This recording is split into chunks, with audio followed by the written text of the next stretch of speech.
99% जो एस्पिरेंट्स हैं, उनका जो पर्पस होता है वो एग्ज़ाम ना होकर उनका पर्पस ये रहता है कि हम मॉक्स में मार्क्स को किस तरह से इम्प्रूव करें। देखो, बहुत सारे लोगों को ऐसा लगता है कि ज़्यादा मॉक देने से ज़्यादा फ़ायदा होता है और इसी वजह से वो इस एग्ज़ाम में कम से कम 150 कोई 200 मॉक्स भी दे लेते हैं। जब आप एग्ज़ाम दे रहे हैं, अगर उस टाइम आपको नींद आ रही है ना, तो भई आप बिल्कुल डिज़र्विंग नहीं है। पहली चीज़ तो आपको इस टाइम कोई नींद नहीं आएगी अगर आप सीरियस है तो। अब इसको इस टाइम जो खराब हो रहा है, इस क्वेश्चन को दोबारा सॉल्व करने में, इससे बचने के लिए आप एक चीज़ कर सकते हैं। वो चीज़ क्या है? देखो, ये मेरी शीट है जिसको मैंने सीजीएल 24 के टाइम में यूज़ करा था। फ़ायदा क्या हुआ कि मेरा टाइम बचा। तो अगर आपको इस तरह से थोड़ा टाइम बचाना है तो एक ये स्मार्ट वे है अपनी चीज़ों को यूटिलाइज़ करने का। अगर ये माइंडसेट लेकर जाएँगे तो आपका पेपर बिगड़ेगा। क्यों? कभी-कभी क्या होता है कि पेपर थोड़ा टफ आ जाता है। देखो, ये चीज़ हुई मेरे एक दोस्त के साथ में। यहाँ पर मैंने टोटल 6 क्वेश्चन स्किप करे हैं और जो 19 क्वेश्चन मैंने यहाँ पर करे हैं, वो मैं आराम से 8 से 9 मिनट में यहाँ पे कर सकता था मैं। अगर आपने ये चीज़ फ़ॉलो करी है तो आपके, मैं मॉक की बात नहीं कर रहा हूँ मैं एग्ज़ाम की बात कर रहा हूँ कि एग्ज़ाम में आपके इतने नंबर आएँगे। लेकिन अगर आप ऑप्शन देखेंगे, तो ऑप्शन देख के पता चलेगा कि यहाँ पे वाई की जो टर्म है ना, ये वाई की टर्म है ही नहीं। अगर ऐसे क्वेश्चन को यहाँ पर करते हैं ना, तो ये बहुत आपको फ़ायदा देता है। 5 मिनट में नहीं मानते हैं, 3 से 4 मिनट भी आप कैलकुलेशन की वजह से अगर बचा लेते हैं, तो इन 3 से 4 मिनट में आप आराम से 2 क्वेश्चन कर सकते हैं मैथ्स के। 45 दिन तक लगातार मैंने इस तरह की एक-एक शीट बनाई थी पूरी। जबकि ये इतना इम्पोर्टेंट टॉपिक है, अगर आपने इसको टैकल करना नहीं सीखा ना, तो आपका सीजीएल में सिलेक्शन तक नहीं होगा कि आपके जो वॉइड्स है ना, आप उनको फिल कर सकें इस तरह से जैसे मैंने यहाँ पर आपको दिखाया है। और जब आप दोबारा इस पैराग्राफ को इन ऑप्शंस के साथ में पढ़ते हैं, तो आपको थोड़ा सेंस समझ में आने लगता है कि यार, मैंने जो ऑप्शन लगाया वो सही लगाया या गलत लगाया। तो इससे आपकी एक्यूरेसी और अच्छी हो जाएगी। इस वीडियो में हम बात करेंगे कि मॉक से पहले और मॉक देते टाइम किन-किन बातों का हमें ध्यान रखना है, कौन से सब्जेक्ट को किस तरह से डील करना है, किस तरह से स्किपिंग करनी है, सिली मिस्टेक्स को किस तरह से दूर करना है, सब्जेक्ट के अलावा जो-जो इम्पोर्टेंट चीज़ हैं, जो एग्ज़ाम के लिए बहुत ज़्यादा इम्पोर्टेंट है, जैसे कि एग्ज़ाम प्रेशर, तो इन सबको किस तरह से डील करना है, उसको डिटेल में इस वीडियो में डिस्कस करेंगे। तो चलिए, आपका हमारे यूट्यूब चैनल द रिपीटर्स में आपका स्वागत है। मेरा नाम अनिल यादव है और मैं प्रेज़ेंटली इनकम टैक्स इंस्पेक्टर की पोस्ट पर हूँ। और इस वीडियो में सबसे पहले बात करेंगे हम कि जो मॉक की इम्पोर्टेंस क्या है, कि हम मॉक देते हैं तो वो क्यों देते हैं?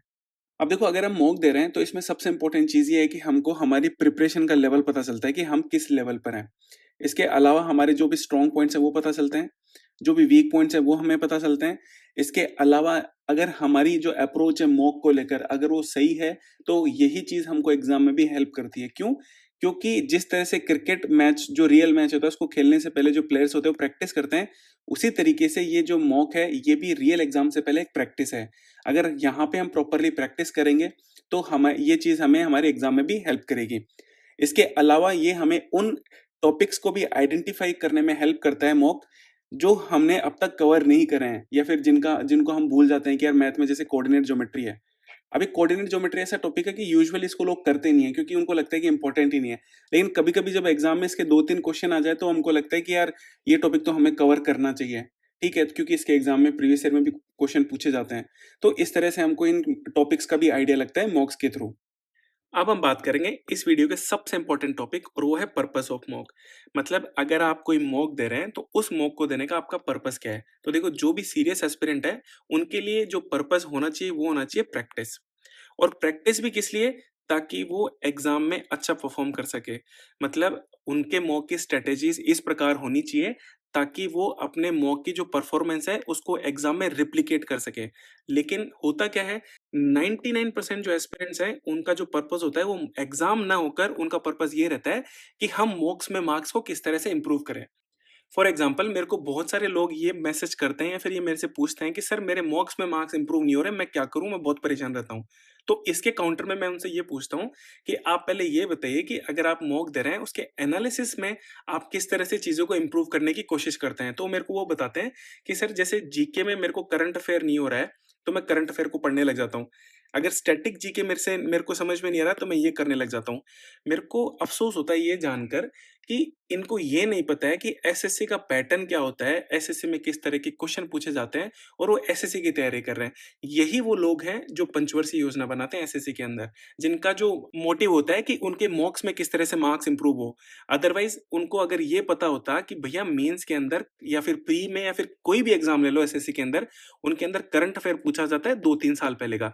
चलो इस बार सीजीएल 24 में भले ही एक आधे क्वेश्चन थोड़े से रीसेंट करंट के पूछे गए थे, बाकी कोई भी एग्ज़ाम उठा लीजिए, करंट अफेयर पूछा जाता है 2-3 साल पहले का। अब जब करंट अफेयर आता ही नहीं है, रिलेवेंट नहीं आता, तो उसको पढ़ने का क्या मतलब? आप पढ़ रहे हो ताकि आपको मॉक्स में इम्प्रूव चाहिए। स्टैटिक जीके एग्ज़ाम में पूछी नहीं जाती, फिर भी आप उसको पढ़ते ताकि आपके मॉक्स में मार्क्स इम्प्रूव हो जाएँ। भैया अगर आप इस तरह से आपकी स्ट्रैटेजी है कि आपके मॉक्स में मार्क्स इम्प्रूव होने चाहिए, तो आप सिलेक्शन के लायक नहीं हैं। यही चीज़ आप यूट्यूब पर भी देख लीजिए, जितनी भी मॉक्स को लेकर स्ट्रैटेजी वीडियोज़ बनाई गई हैं, उन सब में यही बताया गया है कि मॉक्स में मार्क्स इम्प्रूव कैसे करा जाए। यहाँ पर भी देख लीजिए मॉक्स को दिखा रखा है, यहाँ पर भी मॉक्स को दिखा रखा है कि मॉक्स में 150 से 180 कैसे लाया जाए। इसमें यहाँ पर देख लीजिए मॉक्स मार्क्स कैसे इंक्रीज़ हों, 110 से 150 कैसे हों। इन मैडम को देख लीजिए यहाँ पर भी ये मॉक टेस्ट कैसे देती थी ताकि इनके मार्क्स यहाँ से ऐसे हो जाएँ। इवन थंबनेल भी ऐसे बनाते हैं, जिनमें दिखा रखा हो कि ये देखो ये फ़ॉलो करोगे तो मॉक्स में मार्क्स बढ़ जाएँगे। अब इन बेवकूफ़ों को कौन समझाए कि मॉक्स में नंबर लाना और उसी परफ़ॉर्मेंस को एग्ज़ाम में रेप्लिकेट करना बहुत ज़्यादा डिफ़रेंट है। क्यों डिफ़रेंट है? क्योंकि एग्ज़ाम और मॉक दोनों बहुत अलग-अलग चीज़ें हैं। एग्ज़ाम में बहुत सारी ऐसी चीज़ें होती हैं, जो आप मॉक देते टाइम उस चीज़ को फ़ेस नहीं करते हैं, जैसे कि प्रेशर। इस चीज़ को मैं आपको एक बहुत अच्छे एग्ज़ाम्पल से समझाता हूँ। मैंने सीजीएल 24 मेंस के लिए कुछ दिनों की छुट्टियाँ ली थी ऑफ़िस से कि ताकि मैं प्रिपरेशन कर सकूँ मेंस के टाइम। तो उस टाइम मैं एक हॉस्टल में रहा था। तो उस हॉस्टल में एक लड़का था, जो पिछले 4 साल से प्रिपरेशन कर रहा था और उसके 2022 सीजीएल में बहुत अच्छे मार्क्स थे। 2023 प्रीलिम्स में उसके 180 प्लस मार्क्स थे और 2024 में उस भाई साहब के मार्क्स थे 187।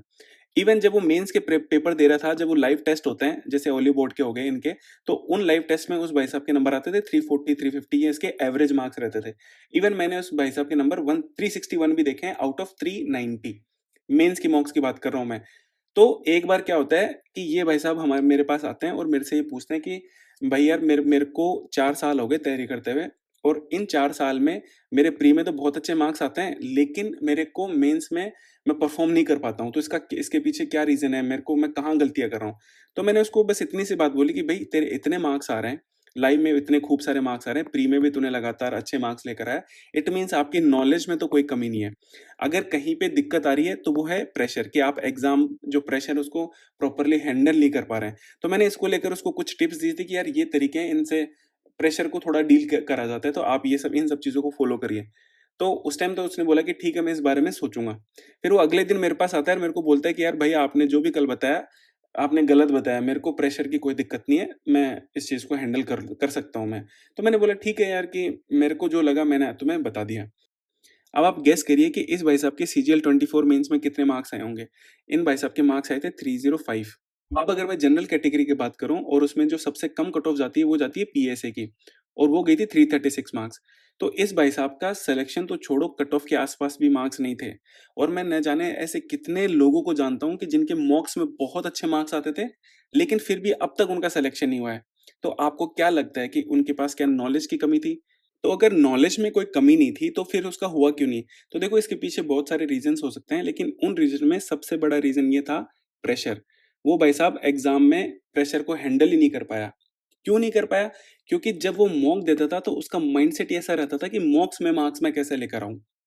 अब मॉक देते टाइम तो इतना प्रेशर हमको फ़ील होता नहीं है और जब इतना प्रेशर फ़ील नहीं होता है, तो हम उस चीज़ पे ध्यान भी नहीं देते हैं कि हमको प्रेशर पे भी वर्क करना चाहिए और यही चीज़ जब आप सीधे एग्ज़ाम में बैठते हैं, तो आपको डिफरेंट लेवल का एग्ज़ाम प्रेशर फ़ील होता है और आप वहाँ पर अपनी मॉक की परफ़ॉर्मेंस को यहाँ पे रेप्लिकेट नहीं कर पाते हैं। और यही रीज़न्स है, जिनकी वजह से लोगों को इस एग्ज़ाम को क्रैक करने में 2 साल, 3-3 साल, 4-4 साल, इवन 5-5 साल लग जाते हैं। तो मेरा बस कहने का यहाँ पर इतना सा मतलब है कि आपकी स्ट्रैटेजी मॉक्स में मार्क्स को बढ़ाना नहीं होकर इस पे फ़ोकस्ड होनी चाहिए कि आप एग्ज़ाम में किस तरह से अच्छा परफ़ॉर्म कर पाएँ और एग्ज़ाम में आप अपनी मॉक की जो परफ़ॉर्मेंस है उसको रेप्लिकेट कर पाएँ। सब के सब एक ही भेड़-चाल में लगे हुए हैं कि भई मॉक्स में किस तरह से मार्क्स इम्प्रूव कर सकूँ। अब यहाँ पर भी 2 टाइप के लोग आते हैं। एक तो वो जिनके मार्क्स इम्प्रूव नहीं हो रहे हैं अब जिनके मार्क्स इंप्रूव नहीं हो रहे, वो वैसे दुखी हैं, तो उनको ये प्रेशर पे, इन पे तो कैसे ध्यान जाएगा? उनका तो पूरा फ़ोकस ही बस ऐसे रहेगा कि मैं किस तरह से मार्क्स में इंप्रूवमेंट करूँ, ताकि थोड़ा-सा मैं भी लेवल पर आ सकूँ। जिनके अच्छे मार्क्स आ रहे हैं, वो भी इस बात पे ध्यान नहीं देते हैं कि भैया मेरे क्यों लास्ट के 5 मिनट में केवल 2 ही सवाल कर पाया मैं? क्यों यहाँ पर मेरे को प्रेशर फ़ील हुआ, मेरे हाथ काँपने लग गए? वो इन पे ध्यान ही नहीं देता है, उनको लगता है कि मेरे अच्छे मार्क्स आ गए, तो बस बिल्कुल सब सही चल रहा है। मैं आपको रियलिटी बताऊँ, 99% लोग इन सब बातों पे ध्यान नहीं देते हैं।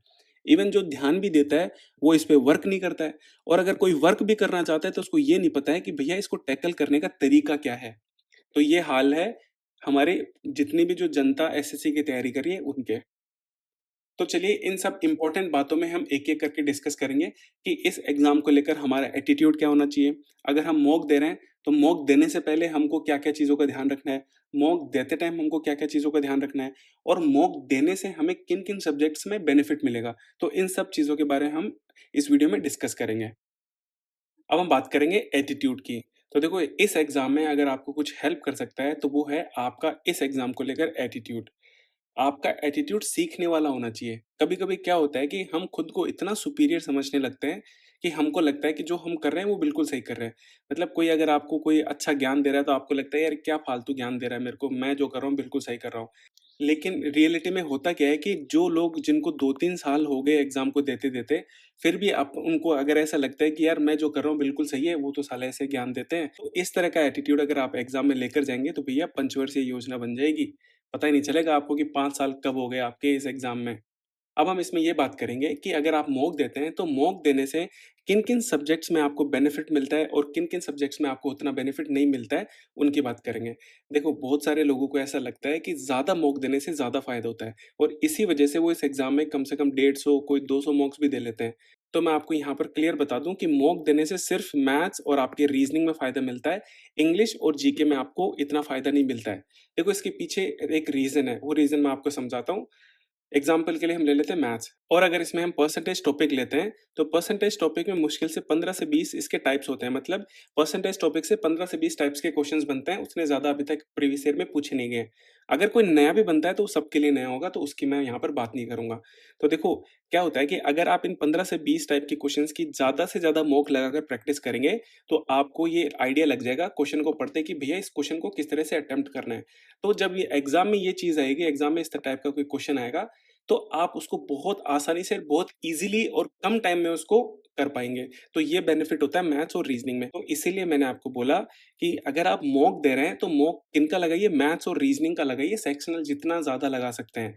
अगर आप डेली के फुल मॉक लगा रहे हैं, वीक में आप 7-8 फुल मॉक लगा रहे हैं, जिसमें इंग्लिश भी आ रहा है, जीएस भी आ रहा है, भैया इंग्लिश और जीएस में इतना फ़ायदा नहीं होगा, चाहे आप 200 लगा लीजिए या 250 लगा लीजिए, इंग्लिश में आपके मार्क्स इतने ज़्यादा सिग्निफिकेंटली इम्प्रूव नहीं होंगे।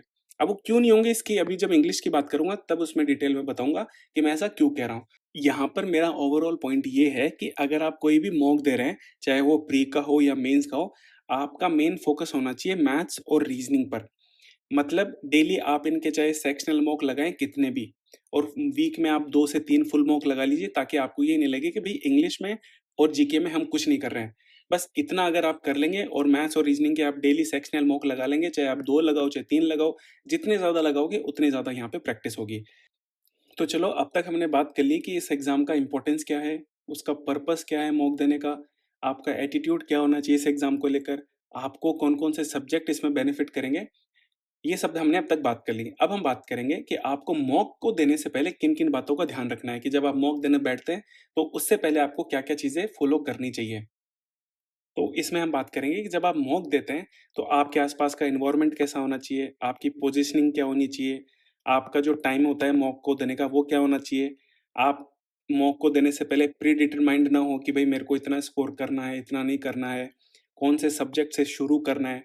आपके दिमाग को एक्टिवेट करने के लिए उसके लिए आपको क्या-क्या करने चाहिए।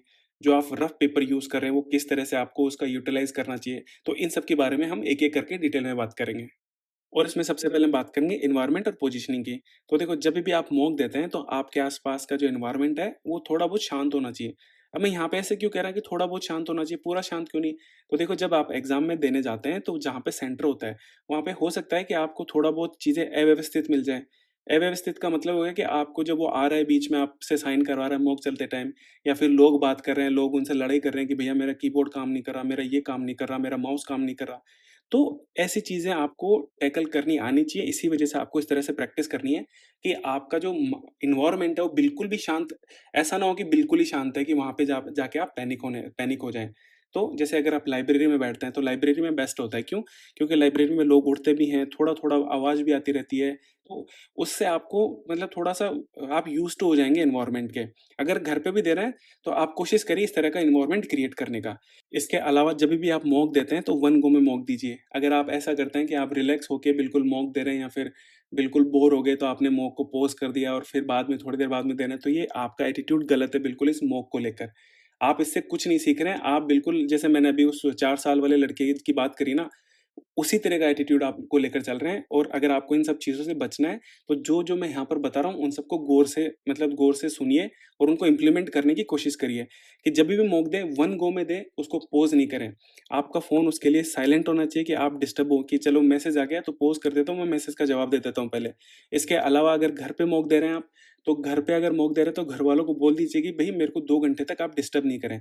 तो अगर आप मॉक दे रहे हैं, तो 2 घंटे केवल आपको मॉक देना है, और ये माइंडसेट होना चाहिए मॉक को देने का कि मैं बिल्कुल एग्ज़ाम में बैठा हूँ और ये मेरे सामने पेपर है। अब इस पेपर को मैं किस तरह से डील करूँ ताकि मैं इस पेपर को लेकर मैक्सिमम आउटपुट ला सकूँ, मेरे मेरे अंदर से जो भी आउटपुट निकलेगा इस मॉक को देते टाइम वो मैक्सिमम निकल सके।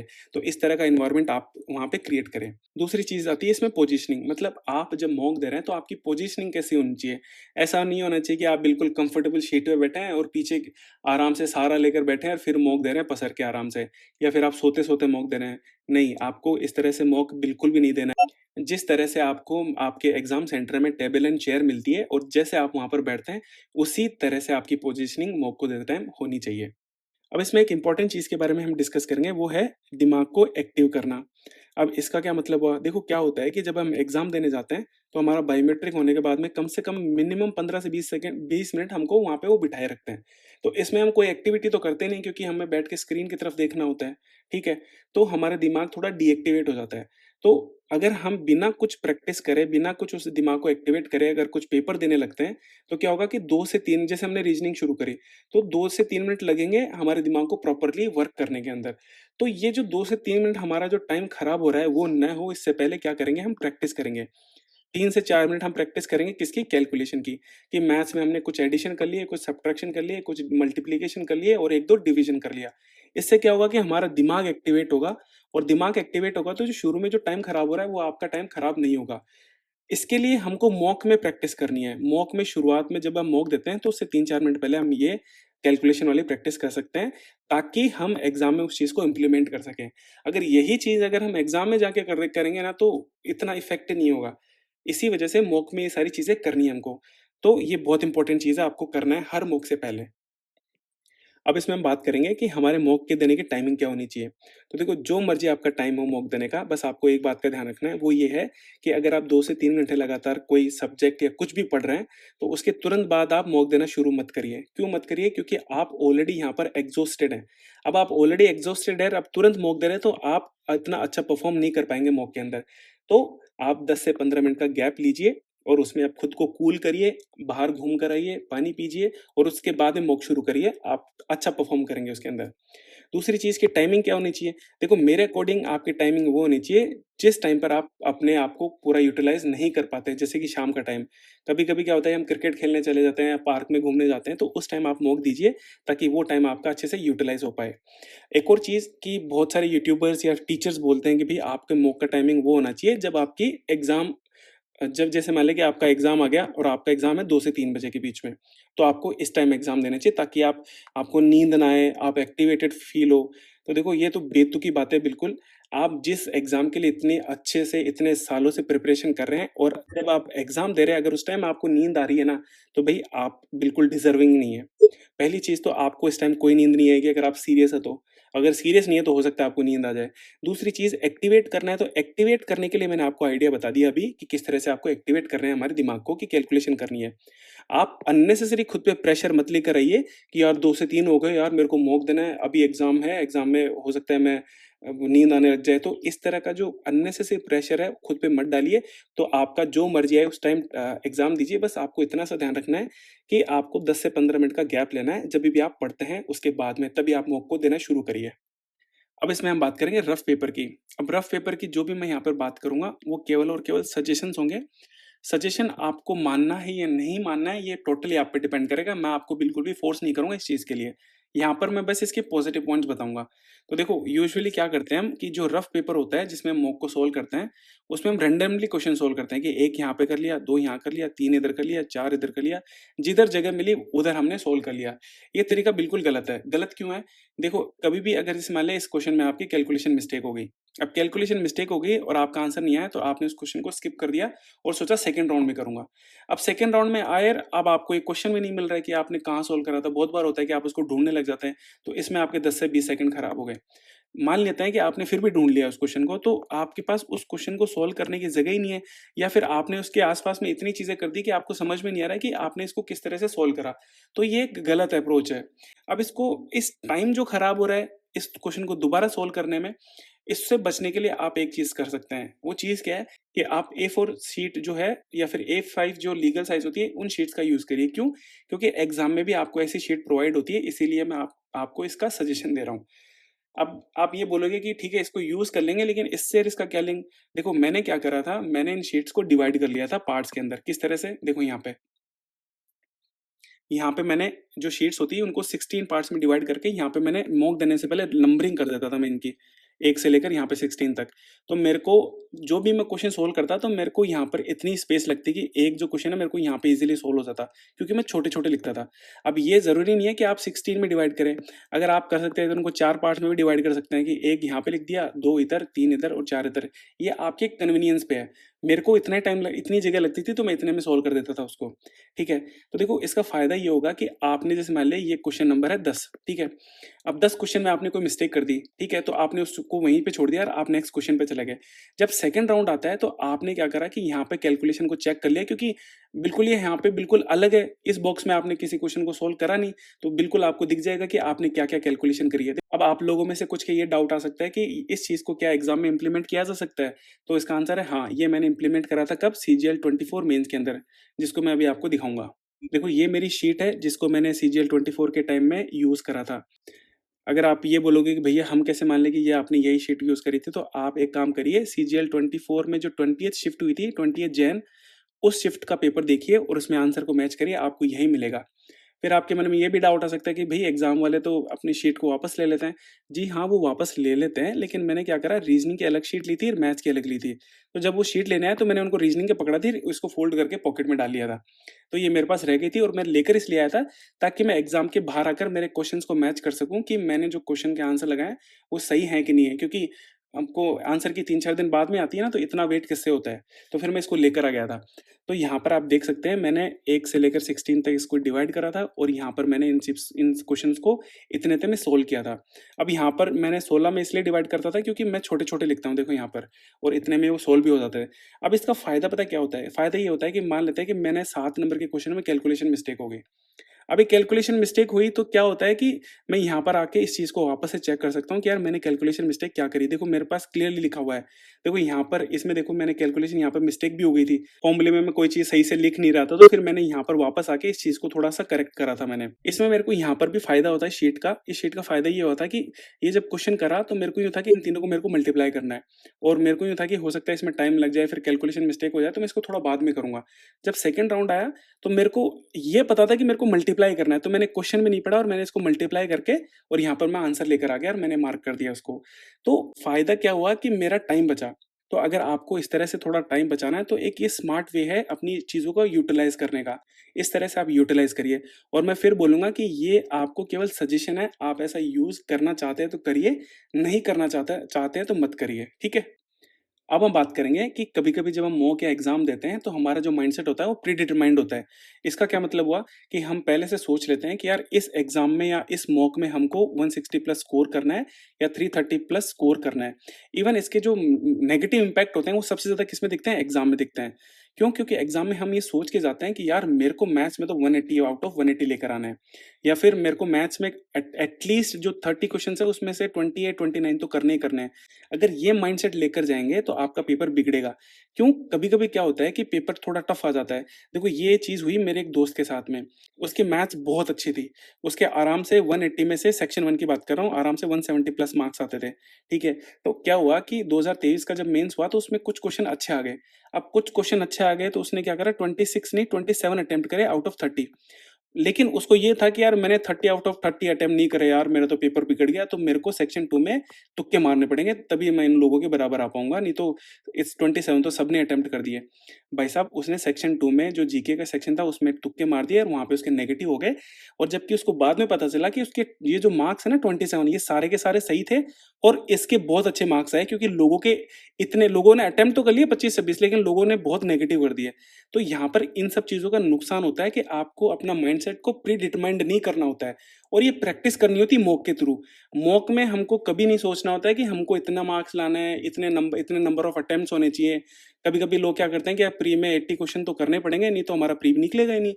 अब चाहे वो शिफ्ट अगर हार्ड हो, अगर शिफ्ट हार्ड होगी तो आप 80 क्वेश्चन कैसे कर पाएँगे? लेकिन भई आपको 80 करने हैं, आपका माइंडसेट पहले से सेट है, तो आप वहाँ पे तुक्के मार देंगे। तुक्के मारेंगे तो आपके नेगेटिव जाएँगे और आप उसमें सेलेक्ट नहीं होंगे। तो सबसे इम्पोर्टेंट चीज़ है कि आपका माइंडसेट प्री डिटरमाइंड नहीं होना चाहिए। आप सिंपली मॉक में अच्छा परफ़ॉर्म करने की कोशिश करें। ये नहीं सोचें कितने नंबर आएँगे, कितने नहीं आएँगे, ठीक है? तो ये आपको करना है। तो ये तो हो गया कि हमको मॉक से पहले क्या-क्या चीज़ें हमको ध्यान रखनी चाहिए या फिर उनको करनी चाहिए। अब हम बात करेंगे कि मॉक देते टाइम हमको किन-किन बातों का ध्यान रखना है। अब हम यहाँ पर ये बात करेंगे कि अगर हम मॉक शुरू कर रहे हैं, तो मॉक्स में कौन-सा सब्जेक्ट सबसे पहले शुरू करें? तो देखो, अगर मेरा सजेशन तो ये है कि आप रीज़निंग से शुरू करिए। यूजुअली लोग रीज़निंग से शुरू करते हैं, लेकिन मैं यहाँ पे रीज़निंग क्यों बोल रहा हूँ, इसके पीछे लॉजिक है। अब लॉजिक क्या है, उसको मैं समझाता हूँ आपको। तो देखिए, रीज़निंग क्या है, सबसे आसान सब्जेक्ट है। सबसे आसान इसलिए है क्योंकि एसएससी में ये 0 लेवल का आता है, मतलब इससे नीचा लेवल कोई है ही नहीं जो एसएससी में पूछा जाता है। यहाँ पर 70 टू 80% तो बहुत ही आसान क्वेश्चन आते हैं। कोई 4 से 5 क्वेश्चन ऐसे होते हैं जो थोड़े से ट्रिकी होते हैं, जिनमें थोड़ा टाइम लगता है। लेकिन बाकी जो क्वेश्चन्स होते हैं वो बहुत आसान होते हैं। अब मैंने आपको रीज़निंग को सबसे पहले करने को क्यों कहा? तो देखो, उसके पीछे लॉजिक ये है कि ये आसान सब्जेक्ट है। आसान सब्जेक्ट है तो अगर आपका शुरुआत में माइंड एक्टिवेट भी नहीं है ना, तो आपके माइंड को इतना ज़ोर नहीं आएगा इन क्वेश्चंस को करने में। तो जैसे आप रीज़निंग को करेंगे तो आपका माइंड भी धीरे-धीरे एक्टिवेट होने लग जाएगा। तो जब आप मैथ्स तक पहुँचेंगे रीज़निंग को करके, तो आपका माइंड पूरी तरह से एक्टिव हो जाएगा, वो अच्छी तरीके से काम करने लगेगा। तो इसीलिए मैंने आपको बोला कि आप पहले रीज़निंग से शुरू करिए, ताकि आपका जो माइंड है पूरी तरीके से एक्टिवेट हो सके, जब आप मैथ को शुरू करें उससे पहले। तो यहाँ पर मेरा बस कहने का इतना सा मतलब है कि आप रीज़निंग के बाद में मैथ्स को सोल्व करिए। कभी-कभी क्या होता है, कुछ लोग मैथ को पहले सोल्व करते हैं, रीज़निंग को बाद में सोल्व करते हैं। उनके लिए हो सकता है ये वर्क कर जाए, लेकिन जो मोस्टली जो लोग हैं उनके लिए ये चीज़ वर्क करेगी, इसलिए मैं आपको यहाँ पर ये बता रहा हूँ। अब देखो, जब हम रीज़निंग को शुरू करते हैं तो हमें मेनली 2 चीज़ों का ध्यान रखना होता है। एक चीज़ तो ये कि हमें रीज़निंग को 2 राउंड में करना होगा, 1 राउंड में नहीं करना होता है। और दूसरी बात ये है कि जब हम फर्स्ट राउंड करते हैं, तो उस फर्स्ट राउंड में कौन से क्वेश्चन को तो हमको करना है और कौन से क्वेश्चन को स्किप करना है दूसरे राउंड के लिए। अब हम आगे ये बात करेंगे कि ये जो हम स्किप कर रहे हैं ना क्वेश्चंस को, वो क्यों कर रहे हैं और किस बेसिस पे कर रहे हैं। अब स्किपिंग हम करते क्यों हैं और इसकी इंपॉर्टेंस क्या है, उसकी बात कर लेते हैं। तो देखो, यूजुअली क्या होता है, जो रीजनिंग होती है ना एसएससी की, वो बहुत ईज़ी होती है। अब ईज़ी होती है तो लोग इसके पूरे 25 के 25 क्वेश्चन करने का ट्राई करते हैं। अब पूरे 25 के 25 क्वेश्चन ट्राई करेंगे तो हो सकता है कि उनको करने में बहुत ज़्यादा टाइम लग जाए, पूरे अगर 1 राउंड में करेंगे तो। तो इससे उनका पेपर बिगड़ सकता है। कैसे? फॉर एग्ज़ाम्पल, मेरा एक कज़िन है और वो मेरे पास आता है और मेरे को बोलता है कि यार मेरे मॉक्स में बहुत कम मार्क्स आ रहे हैं। तो एक बार तू मेरा मॉक को एनालाइज़ कर दे और मेरे को बता दे मैं कहाँ गलती कर रहा हूँ। तो मैंने उसका जब मॉक देखा तो उसमें मैथ्स में उसके बहुत कम मार्क्स थे। अब जब मैंने उससे पूछा कि मैथ्स में इतने कम मार्क्स कैसे आए? तो वो बोला, यार मेरे को टाइम ही नहीं मिला मैथ्स के क्वेश्चन करने का। क्योंकि एंड में जो आसान-आसान क्वेश्चन थे वो रह गए और ऊपर ही फँसा रहा। तो फिर मैंने उसकी जब रीज़निंग को चेक करा, तो रीज़निंग में जो ये क्वेश्चन आते हैं ना, जो फिगर काउंटिंग वाले, कि इसमें ट्रायंगल कितने होंगे, वो ट्रायंगल बताओ। ऐसे क्वेश्चन को उस भाई साहब ने कर रखा था और उस क्वेश्चन को उसने शायद 1 मिनट और 50 सेकंड के आस-पास दे रखा था। जब मैंने उसको ये पूछा कि ये क्वेश्चन तूने 1 गो में करा या सेकंड राउंड में करा? तो उसने बोला कि भैया मैं तो रीज़निंग को 1 गो में ही करता हूँ। मैं तो ऐसा नहीं है कि दोबारा आता ही नहीं हूँ मैं तो उसके अंदर, दोबारा आना ही नहीं होता। तो मैंने उसको बोला कि जब आप रीज़निंग के ऐसे क्वेश्चन में अगर आप 1 मिनट और 50 सेकंड लगा देंगे, ऐसे क्वेश्चन में जिसमें आपकी एक्यूरेसी की गारंटी नहीं होती, क्योंकि ऐसे क्वेश्चन में जो ऑप्शंस होते हैं ना, वो ऐसे होते हैं 21, 22, 23 और 24। अगर आपका एक भी ट्रायंगल आपने काउंट नहीं करा, तो आपका एक क्वेश्चन गलत हो सकता है। तो ऐसे क्वेश्चन को आप करते क्यों हैं? तो वो उसका आर्गुमेंट ये था कि यार मेरे को रीज़निंग ही तो मेरी स्ट्रॉन्ग है, अगर मैं रीज़निंग के ऐसे क्वेश्चन को छोड़ूँगा तो बात कैसे बनेगी? फिर मेरे नंबर कैसे आएँगे? और उसने मेरी बात नहीं मानी और उस चीज़ को कंटिन्यू करा उसके एग्ज़ाम में भी। अब हुआ ये कि उसके शुरुआत में रीज़निंग में अच्छे क्वेश्चन फँस गए और उसको रीज़निंग को पूरा करने में 20 मिनट लग गए। अब जब रीज़निंग को करने में 20 मिनट लग गए, तो वो भाई साहब घबरा गए कि भैया मैं मॉक में तो 17-18 मिनट में या फिर 15 मिनट में कर लेता हूँ और यहाँ पे मेरे को 20 मिनट लग गए। तो वो घबरा गया, उसका पेपर बिगड़ गया, मैथ्स में उसके नंबर ही नहीं आए और भाई साहब प्री से रह गए कितने नंबर से? 1 नंबर से। अब आप सोच लीजिए कि ये जो स्किपिंग है वो कितनी इम्पोर्टेंट है। मतलब आपको क्वेश्चन आने से ज़्यादा ये पता होना चाहिए कि आपको कौन से क्वेश्चन छोड़ने हैं। अगर आपको ये पता है तो आपका पेपर बहुत अच्छा होगा। तो मेरा यहाँ पर बस कहने का इतना सा मतलब ये है कि हमको कभी-कभी चीज़ें ईगो पे नहीं लेनी चाहिए। ईगो से मतलब ये हो गया कि ये क्वेश्चन अगर मेरे से नहीं होगा या फिर मैं नहीं करूँगा तो फिर कौन करेगा? मेरी तो रीज़निंग स्ट्रॉन्ग है। यहाँ पे आपको प्रैक्टिकल अप्रोच रखनी चाहिए। प्रैक्टिकल का मतलब ये हो गया कि आपकी इस एग्ज़ाम में रिक्वायरमेंट क्या है? रिक्वायरमेंट ये है कि आपको स्किपिंग करनी पड़ेगी, तभी जाके आप पूरा पेपर अटेम्प्ट कर पाएँगे। ऐसा नहीं है कि पूरा सीजीएल का पेपर ले लो। सीजीएल का पेपर कोई टफ थोड़ी आता है, आप घर पे लाके करोगे, सारे क्वेश्चन आपसे हो जाएँगे। लेकिन उसी पेपर को जब आपको 1 घंटे में करना होता है, आपको टाइम बाउंड कर दिया जाता है, तो आपसे वो चीज़ें, वो क्वेश्चन नहीं होते हैं। इसलिए आपको स्किपिंग सीखनी पड़ेगी और ये सबसे इम्पोर्टेंट है। अब आप में से कुछ लोगों के मन में ये आ रहा होगा कि भई मेरे से तो सारे क्वेश्चन हो जाते हैं और आराम से 15 मिनट से कम टाइम में हो जाते हैं, तो क्या मेरे को भी स्किपिंग करनी है? हाँ भैया, आपको भी स्किपिंग करनी पड़ेगी अगर आपको इस एग्ज़ाम में सिलेक्शन चाहिए तो। क्यों? देखो स्किपिंग के 2 फ़ायदे हैं। पहला तो ये है कि आपको एंड में प्रेशर फ़ील नहीं होगा। अब ये प्रेशर फ़ील क्यों नहीं होगा, उसको मैं एक एग्ज़ाम्पल से समझाता हूँ। मान लेते हैं कि आप मॉक दे रहे हैं और आपने स्किपिंग करी और शुरू के 10 मिनट में रीज़निंग के आपने 20 क्वेश्चन कर दिए और ये इतने ईज़िली हो जाते हैं, ठीक है? फिर आपने मैथ्स शुरू करी और मैथ्स के 20 मिनट में आपने 20 क्वेश्चन कर दिए, ठीक है? जो आसान-आसान थे सारे कर दिए आपने और इंग्लिश और जीके के आपने 15 मिनट में जितने आते थे आपने उतने सारे कर दिए। अब आपके पास बची 15 मिनट और आपके पास कितने क्वेश्चन बचे? 10 क्वेश्चन बचे। अब ये हो सकते हैं थोड़े टफ हों। अब आपके पास एक सिचुएशन तो ये होगी कि आपको 15 मिनट में 10 क्वेश्चन करने हों। और दूसरी सिचुएशन में मान लेते हैं कि आपने स्किपिंग नहीं करी और आपको 15 मिनट में 15 क्वेश्चन करना पड़े। अब हो सकता है कि इनमें 7-8 क्वेश्चन आसान भी हो, लेकिन आपके पास में तो मेंटली प्रेशर आ गया ना कि भैया मेरे को 15 मिनट में 15 क्वेश्चन करने हैं और यहाँ पे मेंटली प्रेशर ही नहीं है आपके पास में कि 15 मिनट मेरे को 10 ही करना है, आराम से मैं कर लूँगा। अगर इस सिचुएशन में अगर एक आधा क्वेश्चन शुरू में टफ आ गया और उसमें 2 मिनट लग गए ना, तो भैया आपके पास में हाथ काँपने लग जाएँगे क्योंकि आपके पास में क्वेश्चन बच गए। तो इस चीज़ से बचने के लिए आपको स्किपिंग करनी होगी और आप स्किपिंग करेंगे तो आप प्रेशर से बच जाएँगे, आप प्रेशर फ़ील नहीं करेंगे एंड के अंदर। अब स्किपिंग के दूसरे फ़ायदे की बात कर लेते हैं। तो जैसे मान लेते हैं कोई रीज़निंग का एक टफ क्वेश्चन है, उसमें आपने कोई स्किपिंग नहीं करी और कंटीन्यूअसली आपने इस क्वेश्चन को 2 मिनट में करा, ठीक है? अब होता क्या है कि अगर आपने स्किपिंग करी होती और इस क्वेश्चन को आपने छोड़ा होता, तो आप मैथ्स कर लेते, जीएस कर लेते, इंग्लिश कर लेते और फिर दोबारा एक राउंड में आके इस क्वेश्चन को जब करते ना, तो मैं गारंटी देता हूँ इसी क्वेश्चन को आप आराम से विदिन 40 टू 50 सेकंड्स कर सकते थे। क्योंकि आपका माइंड फुली वर्क करता, फुली एक्टिव होके आपका माइंड काम करने लगता, फास्ट काम करता। क्यों? क्योंकि आपने मैथ्स को पूरा कर लिया, जीएस को कर लिया, इंग्लिश को कर लिया, तो दिमाग इससे क्या होता है कि फास्ट काम करने लगता है। चलो अब तक तो हमने ये बात कर ली कि स्किपिंग करनी क्यों है और इसके फायदे क्या हैं। अब हम ये बात कर लेते हैं कि स्किपिंग किन टाइप के क्वेश्चंस की करनी होती है। तो ऐसे क्वेश्चन जो आपसे या तो होते नहीं है या जिनके कॉन्सेप्ट या करने का तरीका आपको समझ में नहीं आता है या जो टाइम टेकिंग होते हैं, ऐसे क्वेश्चन को फर्स्ट राउंड में स्किप करना होता है। और ये ऐसे क्वेश्चंस होते हैं ना, वो पर्सन टू पर्सन वेरी करते हैं। हो सकता है कि मुझे कोई क्वेश्चन जो टफ लगता है वो आपको आसान लगे या फिर जो मेरे को आसान लगता है वो आपको टफ लगे। इसलिए मैं आपको एक रफ आइडिया दे दूंगा अभी मैं कि किस तरह से और कौन-कौन से क्वेश्चन को स्किप करना होता है। जिसको अभी मैं आगे दिखाऊँगा आपको मैं। और इसमें एक और चीज़ मेरे को बतानी है कि अगर आप किसी क्वेश्चन में अटक जाते हैं, मान लेते हैं कि आपने कोई क्वेश्चन देखा और आपको लगा यार ये आसान क्वेश्चन है, यूजुअली ऐसे क्वेश्चन मैं कर देता हूँ और आपको 30 से 40 सेकंड उस क्वेश्चन को देने के बाद आपसे नहीं होता है ना, तो आप उस क्वेश्चन को वहीं पे छोड़ दें, उसको दोबारा आके करें। चाहे वो कितना ही आसान क्वेश्चन हो, लेकिन अगर आपको क्लिक नहीं हो रहा था उस टाइम, तो उसको छोड़ें, उसके पीछे नहीं पड़ें। अगर आप पीछे पड़ जाएँगे तो यहाँ पर आप 1.5 से 2 मिनट आप अपने वेस्ट कर देंगे यहाँ पे, ठीक है? तो इस तरह की चीज़ों का भी रीज़निंग का मॉक देते टाइम आपको ध्यान देना है। अब हम यहाँ पर बात ये करेंगे कि हम सिली मिस्टेक्स को कैसे कम करें। देखो इंग्लिश और रीज़निंग में सिली मिस्टेक को अगर कम करना है तो उसका एकमात्र तरीका है और वो है ऑप्शन एलिमिनेशन। पहली चीज़ तो ये है कि अगर रीज़निंग की बात करूँ तो रीज़निंग में सारे क्वेश्चंस में ऑप्शन एलिमिनेशन नहीं लगता है। केवल 18 से 20 क्वेश्चन में आप ऑप्शन एलिमिनेशन लगा सकते हैं। जबकि इंग्लिश में आप ऑलमोस्ट सारे क्वेश्चन में ऑप्शन एलिमिनेशन लगा सकते हैं। अब करना क्या होता है, तो देखो यूजुअली हम क्या करते हैं कि जब भी कोई क्वेश्चन अटेम्प्ट करते हैं, तो उसमें हम आंसर ढूँढने लगते हैं। जबकि ऑप्शन एलिमिनेशन अब अगर आपको करना है, तो आपको आंसर नहीं ढूँढना है, आपको उन 4 ऑप्शन में गलत ढूँढना होता है कि ये वाला गलत है, ये गलत है, ये गलत है, तो बच गया क्या ये वाला। तो इससे क्या होगा कि आपको करेक्ट आंसर मिलेगा और आपकी जो एक्यूरेसी है बहुत ज़्यादा इम्प्रूव हो जाएगी।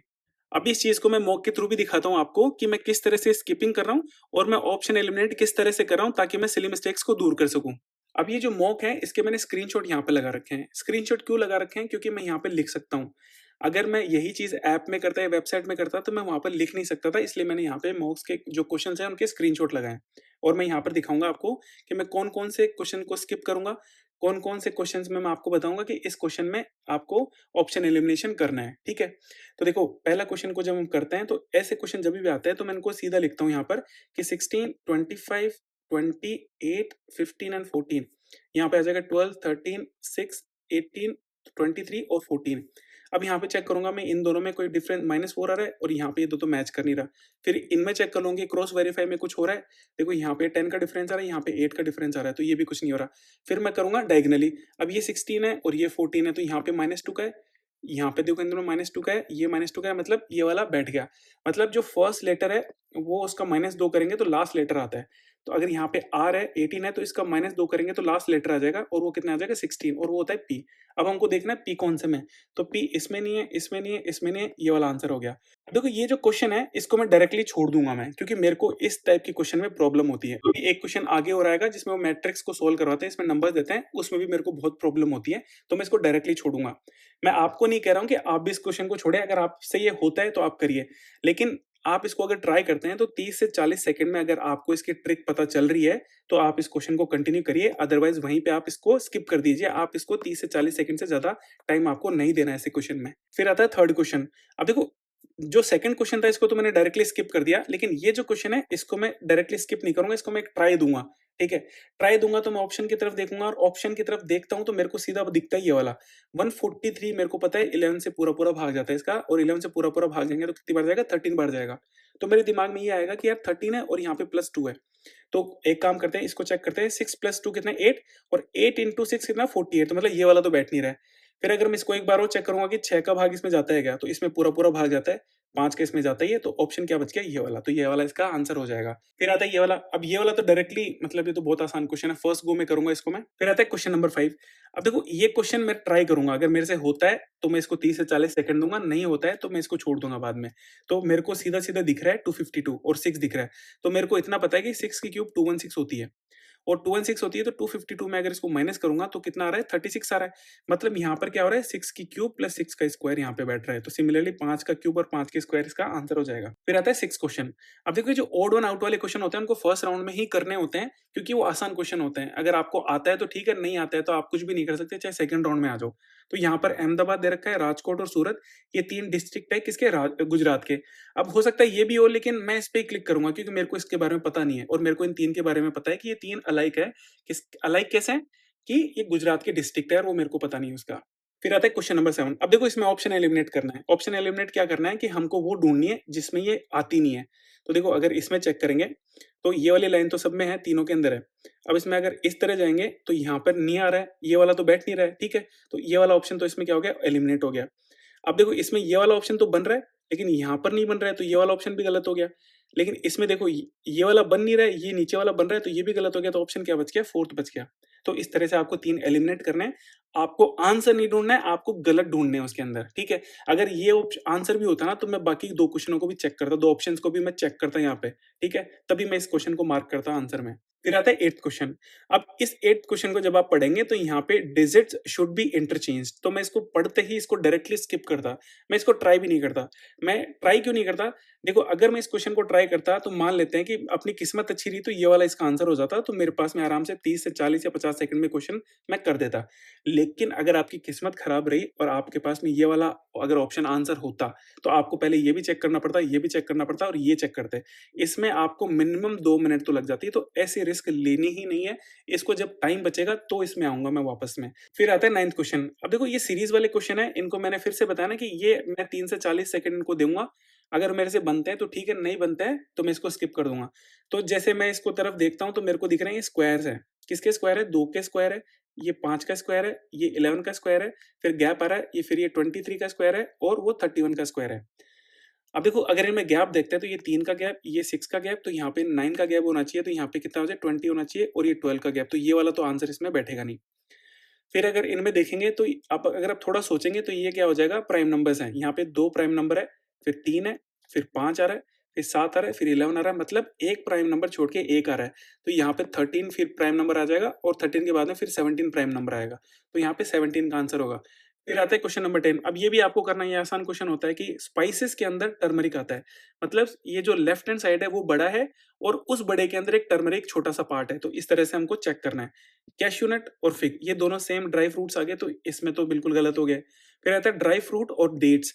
अब देखो ड्राई फ्रूट्स बड़ा होता है और डेट्स क्या होते हैं, छोटे, इसी के अंदर आते हैं, तो ये वाला आंसर हो सकता है। लेकिन मेरे को नीचे वाले भी चेक करने हैं। फिर आता है चिली फ्लेक्स एंड नटमैग्स।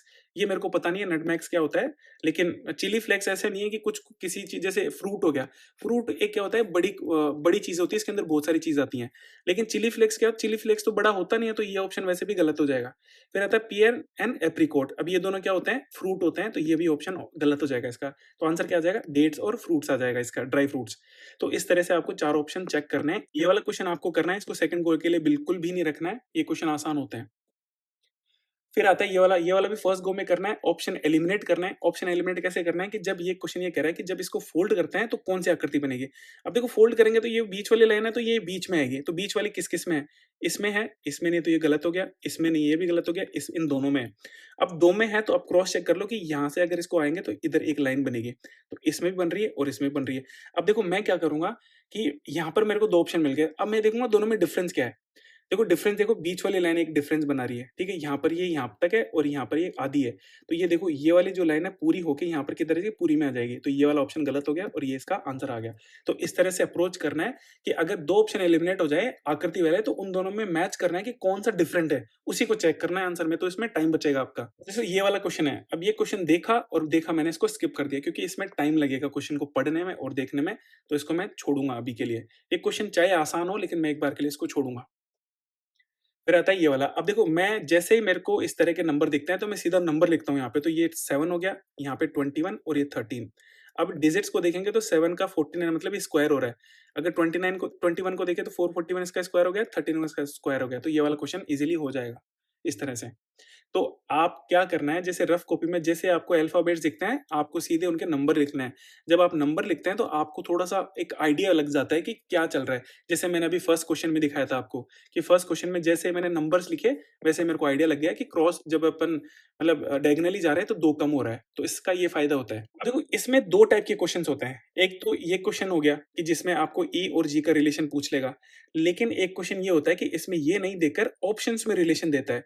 वो जो ऑप्शन में रिलेशन देता है उसको मैं पहले गो में स्किप करूँगा। लेकिन ये क्वेश्चन थोड़े आसान होते हैं क्योंकि इसमें डायरेक्टली रिलेशन पूछ रहा है, तो इसको मैं अभी मतलब फर्स्ट ग्राउंड में ही करूँगा। फिर आता है 16। मैंने जैसे अभी बताया कि आपको जैसे अल्फाबेट्स दिखे नंबर लिख दो आप। ये 23, ये 17, ये डैश, फिर ये 8, ये 5 और ये 3। अब यहाँ पे देखें इनके बीच में 2 का डिफरेंस है, इनके बीच में 3 का डिफरेंस है। अगर मैं यहाँ पे 4 करता हूँ तो यहाँ पे 12 आ जाएगा और 12 का डिफरेंस यहाँ पे 5 आ जाएगा और यहाँ पे 6 है। मतलब 12 आंसर आ जाएगा इसका। तो 12 किस में आता है? सॉरी एल में आता है। तो ये इसका आंसर हो जाएगा। तो जैसे अपन नंबर्स लिखते हैं तो आपके लिए वो थोड़ा आसान हो जाता है चीज़ें। सिमिलर यहाँ पर भी देखो ये बहुत आसान होता है। मैं सीधा नंबर लिखता हूँ। कुछ लोग इसको डायरेक्टली भी कर देते हैं, यहाँ पे इसको काउंट कर लेते हैं, देख लेते हैं। लेकिन मेरे को मतलब इस तरह से करने में थोड़ी प्रॉब्लम होती है, तो मैं इसको डायरेक्टली लिखता हूँ। मतलब ये 8, 5 और 6 यहाँ पे देखना 4, 22, 18 ये हो गया 7, 13 और 6 और ये हो गया 15, 22 एंड 7। अब देखो ऊपर में इन दोनों का मैच करेंगे तो -3 और ये +1 इनमें करेंगे तो इसमें कुछ तो बैठ नहीं रहा इस तरीके से। लेकिन मेरे को ये दिख रहा है कि 4 और 18 कितना होता है? 22 होता है। 7 और 6 कितना होता है? 13 होता है और 15 और 7 कितना होता है? 22 होता है। तो यहाँ पर 8 और 6 कितना होता है? 14 होना चाहिए, तो इसका ये वाला आंसर हो जाएगा। अब देखो ये क्वेश्चन पता नहीं मतलब मैंने पहली बार देखा तो दिखने में तो आसान लग रहा था, लेकिन मैं इसको फर्स्ट गो में छोड़ूँगा ही छोड़ूँगा।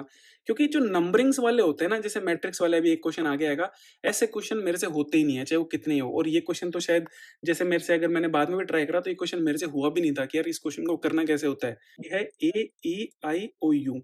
मतलब जो अल्फ़ाबेट्स होते हैं, उसके अंदर जो वोवेल्स होते हैं, उनके नंबरिंग यहाँ पे लिख रखी है, तो यहाँ पे 21 इसका आंसर आ जाएगा। तो यहाँ पर मेरा पॉइंट ऑफ व्यू बस इतना सा है कि आपको मतलब 30 से 40 सेकंड सोचना है इन क्वेश्चन्स के बारे में। अगर होता है ठीक है, नहीं होता है इनको छोड़ना है। जैसे ये वाला क्वेश्चन बिल्कुल आसान होता है। अब इस क्वेश्चन को मैं कैसे मतलब करता हूँ, तो मैं यहाँ पे ऑप्शन देखूँगा, तो मैं पहले और 4th में देखूँगा, फर्स्ट और 4th में कौन-सा है। तो एमआईसी और एमआईएल, तो एमआईसी पहले आता है, तो मतलब ये 2 ऑप्शन तो एलिमिनेट हो गए, पहले 1 आएगा। अब देखो 1, 4, 6, 2, अब लास्ट वाले देखने हैं अपन को 5 और 3, मतलब 3 और 5 में देखना है अपन को। ठीक है, तो 3 और 5 में अगर हम देखेंगे, तो ये 3 आ गया और ये 5 आ गया। तो एम और के, तो पहले कौन-सा था? के आता है, तो पहले 5 आएगा, तो ये वाला आंसर इसका आंसर हो जाएगा। इस तरह से मैं इस क्वेश्चन को करता हूँ। देखो ये आ गया मैट्रिक्स वाला। ये क्वेश्चन मेरे को कभी होते नहीं है। होते क्यों नहीं है कि मेरे को कभी ये नहीं पता चलता है कि ये ऐसे पूछ रहा है या फिर ये ऐसे पूछ रहा है, तो मेरे से कभी सोल्व नहीं होता, तो इनको मैं फर्स्ट गो में डायरेक्टली इनको स्किप करता हूँ मैं। फिर आता है ये वाला, ये आसान होते हैं कि ग्रेप्स किसकी कैटेगरी में आते हैं? फ्रूट्स की कैटेगरी में आते हैं। तो पेपर्स किसकी कैटेगरी में आएँगे? वो आएँगे स्पाइसेस की में। तो इससे ये बन जाएगा सीधा। देखो ये वाला क्वेश्चन आ गया। अब देखो ऑप्शन देखो इसके, ऑप्शन 9, 10, 11, 12 कितने क्लोज़ ऑप्शन हैं। अब ये तो मान लीजिए कि चलो छोटे हैं, 9, 10, 11, 12 ही हैं। अगर यहीं पर कभी-कभी वो 21, 22, 23, 24 भी पूछ लेता है, तो ऐसे क्वेश्चन को करना महाबेवकूफ़ी है। महाबेवकूफ़ी यूँ है कि अगर आपको एक ट्रायंगल नहीं दिखा ना, जैसे मान लें कि इसका आंसर 11 है। अगर आपको एक ट्रायंगल नहीं दिखा तो आपके 10 आ जाएगा। अगर एक ट्रायंगल ज़्यादा दिख गया तो आपके 12 आ जाएँगे। तो इसमें जो गलती होने के चांसेज़ है ना, वो बहुत ज़्यादा हैं। तो ऐसे क्वेश्चन को बिल्कुल नहीं करना होता है फर्स्ट गो के अंदर। टाइम बचता है तो करूँगा मैं उसको सबसे लास्ट में। हाँ, ऐसे क्वेश्चन को कब करना होता है जब ऑप्शंस दूर-दूर हो, जैसे 8 हो गया, 15 हो गया, 21 हो गया। ऐसे क्वेश्चन को मैं तब बिल्कुल ज़रूर फर्स्ट राउंड में कोशिश कर सकता हूँ करने का। मुझे लगता है ये वाला तो आसान होता है, इसमें ये मतलब कि ये 1, ये 3, ये 7, मतलब यहाँ पे 5 आएगा, तो 5 किस में आएगा? ई में। तो ई कौन-सा है? ये सारे गलत हो गए, तो ए ही आंसर आ जाएगा इसके अंदर। फिर आता है क्वेश्चन नंबर 24। इसमें मिरर इमेज फाइंड करनी है कहाँ पर? राइट साइड में। अब देखो ये क्वेश्चन में ऑप्शन एलिमिनेट करना होता है, फर्स्ट गो में इसको करना होता है। अगर ऑप्शन को एलिमिनेट करेंगे तो पहले देखेंगे एरो को। अब एरो इधर है तो मिरर इमेज में किधर बनेगा? इधर। अब इधर ऑप्शन में देखिए तो ये तो गलत हो गया और ये 3 ठीक है, आ गए। अब हमको देखना ये है कि इन तीनों में डिफरेंट क्या है? कॉमन कॉमन है, डिफरेंट। अब देखो डिफरेंट, देखो ये है, इसमें ये इस तरह से बना रखा है और ये सीधा है। अगर मिरर इमेज बनाएँगे तो ये सीधा ही बनेगा, तो यहाँ पे ये ऑप्शन भी एलिमिनेट हो गया। अब इन दोनों में देखना डिफरेंस क्या है? तो यहाँ पे डॉट, यहाँ पे खाली आ रहा है, यहाँ पे भरा हुआ आ रहा है। तो यहाँ पे भरा हुआ है तो यहाँ उसका आंसर आ जाएगा, ये इसका गलत हो गया। तो इस तरह से आपको अप्रोच करनी है ऐसे क्वेश्चन्स को। फिर आता है ये वाला आसान क्वेश्चन होता है, फर्स्ट गो में करने होते हैं। तो देखो मैंने कितने क्वेश्चन स्किप करे यहाँ पे, मैं काउंट करता हूँ। एक तो ये करा, 2, 3, ये 4, ये क्वेश्चन 5 और ये क्वेश्चन 6। यहाँ पर मैंने टोटल 6 क्वेश्चन स्किप करे हैं और जो 19 क्वेश्चन मैंने यहाँ पर करे हैं, वो मैं आराम से 8 से 9 मिनट में यहाँ पे कर सकता था मैं। ठीक है? और इससे कम टाइम में भी कर सकता था, ये तो मैं मैक्सिमम बता रहा हूँ। तो इस तरह से आपको रीज़निंग को अप्रोच करना है, इस तरह से आपको ऑप्शन एलिमिनेट करने हैं, इस तरह से आपको स्किपिंग करनी है। अब मैं ये नहीं कह रहा कि जो मैंने स्किपिंग करी वही आप करें। आप आइडेंटिफ़ाई करिए कि आपको कौन से क्वेश्चन्स में दिक्कत होती है। आइडेंटिफ़ाई कैसे करेंगे? बार-बार मतलब मल्टीपल मॉक्स को देके, जो रीजनिंग के सेक्शनल मॉक्स हैं उनको देख के देखिए कि आपको किन टाइप की क्वेश्चंस में प्रॉब्लम हो रही है, उन टाइप की क्वेश्चंस को आप स्किप करिए। अब हम बात करेंगे मैथ्स की। देखो ये, अगर मैं प्री के मॉक की बात करूँ या फिर प्री एग्ज़ाम की बात करूँ, तो उसका सबसे इम्पोर्टेंट सब्जेक्ट है मैथ्स। अगर मैं इसके टाइमिंग की बात करूँ, तो जैसे मैंने रीजनिंग का मैंने बताया नहीं, तो रीजनिंग का मैं बता देता हूँ। ये रीजनिंग का अगर एवरेज टाइम अगर 15 से कम आ रहा है ना आपका पूरे मॉक में, टोटल मिला के सेकंड राउंड तक, तो आपकी रीजनिंग ठीक चल रही है, अगर 15 मिनट से कम हो रहा है तो। यूजुअली लोगों का 13, 14, 15 मिनट के आसपास होता है, तो वो सही रहता है। अगर मैं मैथ्स की बात करूँ, तो आपकी मैथ्स 25 से 30 मिनट के अंदर हो जानी चाहिए। इससे ज़्यादा लग रहा है तो भई गड़बड़ है, लेकिन अगर 25 से 30 के बीच में कहीं पर आ रहा है तो बहुत बढ़िया, आपकी मैथ्स बहुत अच्छी है, ठीक है? अब देखो ये कुछ टॉपिक्स हैं, मैं चाहता हूँ कि ये लाइन्स आप अपने जहाँ पर मॉक देते हैं वहाँ पर इसको लिख लें। लिख लें क्यों? क्योंकि ये चीज़ें आपको इम्प्लीमेंट करनी है खुद के अंदर। जभी भी आप मॉक देते हैं, तो आप मॉक देने से पहले इन टॉपिक्स को पढ़ें, इन चीज़ों को पढ़ें कि मेरे को मॉक देते टाइम इन सब चीज़ों का ध्यान रखना है, स्पेशली मैथ्स में। तो आप इसके लिए क्या कर सकते हैं कि जभी भी आप एक हैबिट डाल लीजिए कि हम मेरे को डेली के 2 सेक्शनल लगाने हैं और 2 सेक्शनल लगाने हैं और केवल इन्हीं चीज़ों को ध्यान रखना है उसके अंदर, ये जो यहाँ पे लिखी हुई है, जिनको मैं आगे वीडियो में एक्सप्लेन करूँगा। क्योंकि अगर आप इन सब चीज़ों को फ़ॉलो करते हैं ना, तो आपकी मैथ्स वैसे अगर मतलब अगर आपको चीज़ें आती हैं और अगर आप ये सारी चीज़ें और फ़ॉलो करते हैं, आपके मार्क्स 45 प्लस कहीं नहीं रुकेंगे कभी भी। इतना स्कोर आपका बिल्कुल कांस्टेंट हो जाएगा। यहाँ पर मैं 50 भी बोल सकता हूँ, लेकिन कभी-कभी मतलब अपन से गलतियाँ हो जाती हैं ना चाहते हुए भी। इसलिए मैंने यहाँ पे 45 प्लस रखा है। अगर आपने ये चीज़ फ़ॉलो करी है तो आपके, मैं मॉक की बात नहीं कर रहा हूँ मैं एग्ज़ाम की बात कर रहा हूँ कि एग्ज़ाम में आपके इतने नंबर आएँगे और मेंस में आपके 82 प्लस मार्क्स आएँगे। मैं गारंटी दे रहा हूँ अगर आपने ये सारी चीज़ें फ़ॉलो करी। ये प्लस का मतलब फिर मैंने वही चीज़ कि 2 क्वेश्चन का मैंने आपसे गलती मानी है कि चलो हो जाता है कभी-कभी। तो इतने मार्क्स तो आपके डेफ़िनिटली आएँगे अगर आपने ये सारी चीज़ें फ़ॉलो कर ली तो। और इसमें एक और चीज़, ये जो भी पॉइंट लिखे हुए हैं ना, ये गलतियाँ मैं करता था हमेशा। तो इन सबको मैंने मेरी डायरी में लिखा था, जिनको मैं आगे दिखाऊँगा मैं। अब चलो इनको एक-एक करके मैं डिस्कस करता हूँ आपके साथ। इसमें सबसे पहली चीज़ आती है केयरफुल रीडिंग ऑफ क्वेश्चन। देखो मैं क्या करता था कि जब भी पेपर करता था मैं मैथ्स का, तो मैं उसको जल्दी-जल्दी पढ़ने की कोशिश करता था कि जल्दी से मैं इस क्वेश्चन को करके आगे निकल जाऊँ। लेकिन उस क्वेश्चन को जल्दी पढ़ने के चक्कर में वो क्वेश्चन मेरे समझ में नहीं आता था और उस क्वेश्चन को मेरे को दोबारा पढ़ना पड़ता था। तो वो जो दोबारा पढ़ता ना, तो 2 बार पढ़ने में जैसे मान लिया कि मेरे को 40 सेकंड लग गए ऑन एन एवरेज, मान लेते हैं एक बार के लिए। अगर उसी चीज़ को मैं केयरफुल आराम-आराम से रीडिंग करूँगा, तो मैं आराम से 25 से 30 सेकंड उस क्वेश्चन को ईज़िली पढ़ लूँगा।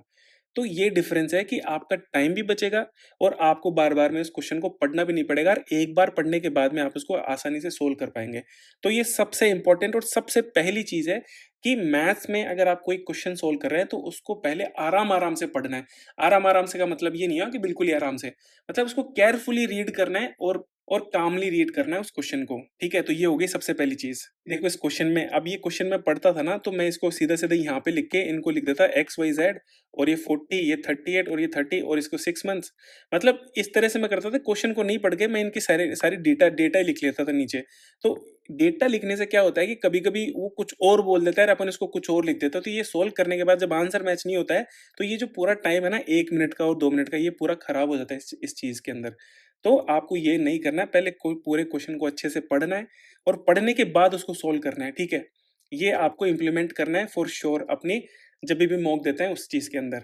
अब इसमें दूसरी चीज़ आती है कि हमको ऑप्शंस चेक करने हैं। मतलब पहली चीज़ तो हो गई कि हमको क्वेश्चन को केयरफुली रीड करना है, आराम से करना है, कामली करना है। दूसरी चीज़ आती है कि जब क्वेश्चन को पढ़ लो उसके बाद में ऑप्शंस पे तो बिल्कुल नज़र डालनी है। एक बार नज़र डालनी है बस इतना सा। नज़र क्यों डालनी है? उससे क्या होता है कि जैसे मान लें कि आपके पास कोई क्वेश्चन है और उसके यहाँ पे 4 ऑप्शन दे रखे हैं। कभी-कभी क्या होता है कि ये क्वेश्चन पढ़ा और ये क्वेश्चन हमसे सॉल्व नहीं हुआ, लेकिन उसके ऑप्शंस ही इस तरह के थे, तो आपको उस क्वेश्चन को सॉल्व करने की भी ज़रूरत नहीं थी। या फिर मान लेते हैं कि आपने उस क्वेश्चन को सॉल्व कर लिया और फिर जब मार्क लगाया तो आपको लगा कि यार ये क्वेश्चन तो मैं ऐसे ही कर लेता, इसको मैं इतना सॉल्व करने की भी ज़रूरत नहीं थी, अगर मैं ऑप्शंस देखता तो। तो इसीलिए आपको हमेशा ऑप्शंस देखने हैं। देखो इसका एग्ज़ाम्पल में मैं आपको दिखाता हूँ। देखो ये वाला क्वेश्चन, अगर ये क्वेश्चन आप है ना ऑप्शंस नहीं देखेंगे तो ये क्वेश्चन आपसे 2 से 3 मिनट या फिर आपसे होगा भी नहीं ये क्वेश्चन। लेकिन अगर आप ऑप्शन देखेंगे तो ऑप्शन देख के पता चलेगा कि यहाँ पे y की जो टर्म है ना, ये y की टर्म है ही नहीं। अगर y की टर्म नहीं है तो हम इसको क्या कर सकते हैं, 0 कर सकते हैं। अब देखो y की टर्म को अगर 0 करेंगे तो y की वैल्यू क्या रखते हैं, 0 रख देते हैं। ये 0 तो ये टोटल 0 हो गया और sec y की वैल्यू कितनी होती है, 0 की वैल्यू 1 होती है। तो यहाँ पे क्या बचा, sec स्क्वायर x बचा। यहाँ पे सिंपली देखिए ये 0 हो गया तो ये पूरा 0 हो गया और ये 1 होता है और यहाँ पर ये क्या बचा, माइनस में tan स्क्वायर x बच गया। अब इन दोनों की वैल्यू कितनी होती है? इन दोनों की वैल्यू 1 होती है। कितना सिंपल क्वेश्चन हो गया अगर आप इसके ऑप्शंस देखें तो। लेकिन यही चीज़ अगर आप इसके ऑप्शंस नहीं देखते हैं, तो आपसे क्वेश्चन सॉल्व नहीं होगा। 2 मिनट तो मिनिमम लगेंगे लगेंगे और क्वेश्चन सॉल्व होने के बाद जब ऑप्शन देखेंगे तो आपको बड़ा रिग्रेट होगा। इसीलिए हमेशा आपकी हैबिट डालनी है कि आपको ऑप्शंस तो हमेशा चेक करने हैं। फिर तीसरी चीज़ आती है स्किपिंग। अब देखो स्किपिंग अगर आप नहीं सीखेंगे या फिर आप नहीं करेंगे, तो आप उम्मीद मत करना कि आपका सिलेक्शन होगा। एग्ज़ाम में अगर सबसे इम्पोर्टेंट कोई चीज़ है, वो है स्किपिंग। आपको जितने क्वेश्चन बनाना आते हैं, उससे ज़्यादा आपको ये आना चाहिए कि आपको छोड़ने कौन से हैं। अभी छोड़ने कौन से क्वेश्चन्स होते हैं? वो क्वेश्चन जो आपको आते नहीं हैं या फिर जिनको आपको टाइम लगता है या फिर जिनके कॉन्सेप्ट आप भूल जाते हो या फिर ऐसा कोई टाइप जिसमें आपको हमेशा से प्रॉब्लम रही है, वैसे क्वेश्चन आपको स्किप करने होते हैं या फिर जिनकी कैलकुलेशन ज़्यादा होती है। अब जैसे मैंने बताया कि ऑप्शंस को देखने होते हैं। जैसे सीआई के बहुत सारे ऐसे क्वेश्चन्स होते हैं जो वन लाइनर होते हैं, ठीक है? सीआई के क्वेश्चन हमेशा वन लाइनर मिलेंगे आपको, लेकिन उसके ऑप्शंस देखना, मतलब 1, 2, 3, 4 से पॉइंट 6, 7, 8 इस तरह के पॉइंट्स में भी ऑप्शंस होते हैं और पॉइंट्स में भी मतलब इनमें है ना उस पॉइंट 76, 0.77 इस तरह के ऑप्शंस होते हैं। तो आप अगर ऑप्शंस को देखेंगे तो पहले ही आप इस चीज़ को, अगर मैं होता तो अगर इस तरह के ऑप्शंस होते हैं तो मैं उसको स्किप करता डायरेक्टली। चाहे वो कितना ही आसान है, कितनी छोटी लाइन का क्वेश्चन क्यों ना हो, ठीक है? चाहे वो वन लाइनर ही क्वेश्चन हो तो उसको मैं स्किप करूँगा मैं। तो यहाँ पर स्किपिंग एक आर्ट है जो आपको सीखनी है, ठीक है? और ये सीखनी कैसे है? जब आप मॉक को देते हैं तो उस टाइम आइडेंटिफाई आपको खुद को करना होता है कि भई कौन से क्वेश्चन को स्किप करना है, कौन से को नहीं स्किप करना है, कौन से मेरे स्ट्रॉन्ग पॉइंट है, कौन से मेरे वीक पॉइंट है। इवन समटाइम्स जो स्ट्रॉन्ग पॉइंट्स होते हैं ना आपके, उनको भी कभी-कभी स्किप करना होता है कि जैसे मान लें कि एक बड़ा क्वेश्चन आ गया, जैसे पार्टनरशिप हो गया। पार्टनरशिप के क्वेश्चन 4-5 लाइन में आ गए। अब उस पूरे क्वेश्चन को पढ़ने में आपको 1 मिनट लग जाएगा समझने के अंदर, तो उसमें बाद में सोल्व करने का तो टाइम अलग होता है। ये क्वेश्चन भले ही आसान हो, लेकिन इसको सेकंड राउंड में करेंगे हम। फर्स्ट राउंड में जो आसान-आसान बिल्कुल छोटे-छोटे क्वेश्चन होते हैं, उन्हीं को करने होंगे। ठीक है? तो आई थिंक आपको ये बात समझ में आ गई होगी और मैं इसके कुछ एग्ज़ाम्पल्स मैं आपको दिखाता हूँ। जैसे ये क्वेश्चन हो गया। अब देखो ये क्वेश्चन इसने 3 स्टेप में सॉल्व करने को बोला है। पहले तो हमको यहाँ पर रेट निकालनी है। रेट निकालने के बाद उसमें 2 ऐड करना है और उसके बाद में हमको ईयर और निकालनी है कि वो कितने टाइम में डबल हो जाएगा। तो यहाँ पे हमको 3 चीज़ें सॉल्व करनी पड़ेंगी। तो ये क्वेश्चन पहले वन गो में नहीं करना होता है, ये सेकंड राउंड में करना होता है ऐसे क्वेश्चन। अब देखो ये जो बोर्ड मास के क्वेश्चंस होते हैं, इनको मैं शुरुआत में स्किप करता था, लेकिन बाद में इनको मैं करने लग गया था। करने इसलिए लग गया था क्योंकि फिर मेरे सही होने लग गए थे, क्योंकि मैं इनको केयरफुली करता था सब क्वेश्चंस को, सारे को।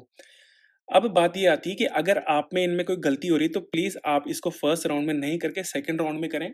और ऐसे क्वेश्चन का जब जैसे मैंने वो शीट बताई ना कि जिसमें मैंने 16 पार्ट्स में डिवाइड करा, अगर ऐसे क्वेश्चन को यहाँ पर करते हैं ना तो ये बहुत आपको फ़ायदा देता है। अगर आपके पास में कोई गलती भी होगी तो आपको इसको पूरे को दोबारा नहीं लिखकर बस यहाँ पे क्रॉस वेरीफाई करना होता है कि कौन सी यहाँ पे गलत हुई है स्टेप। ठीक है? तो ये इसका फ़ायदा होता है। और यहाँ पे अगर आपसे एक भी मिस हो गया ना तो आंसर नहीं आएगा, आपको फिर से पूरा दोबारा सॉल्व करना पड़ेगा। तो मेरा एडवाइस आपसे ये है कि इस तरह के क्वेश्चन आपको स्किप करने चाहिए। अगर आपको कॉन्फिडेंस है कि आपके ऐसे क्वेश्चन गलत नहीं होते तो आप इनको कर सकते हैं। जैसे मेरे को बाद में आ गया था और मैं इनको पहले राउंड में ही सॉल्व करता था। देखो जैसे ये वाला क्वेश्चन, अब ये वाले क्वेश्चन में जो फ्लो करता है ना वाटर फ्लो किसी सिलिंड्रिकली पाइप में, तो ऐसे क्वेश्चंस में मेरे को प्रॉब्लम होती थी, तो मैं ऐसे क्वेश्चन को देख के और मैं एक बार के लिए छोड़ देता था।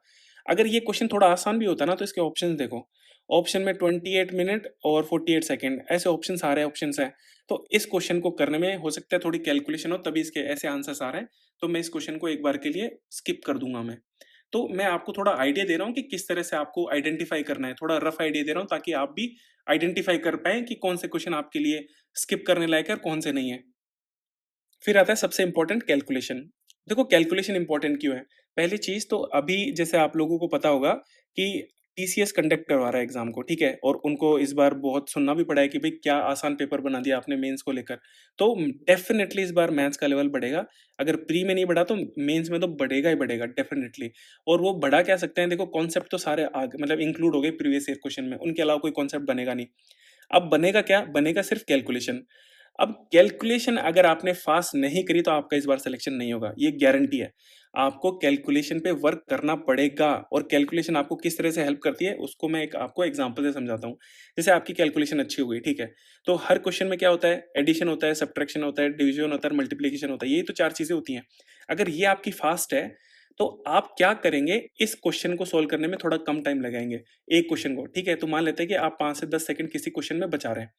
ओके, एक क्वेश्चन में आप कैलकुलेशन की वजह से इतना टाइम बचा रहे हैं। कितने क्वेश्चन्स हैं मैथ्स में? टोटल 30 क्वेश्चन्स हैं।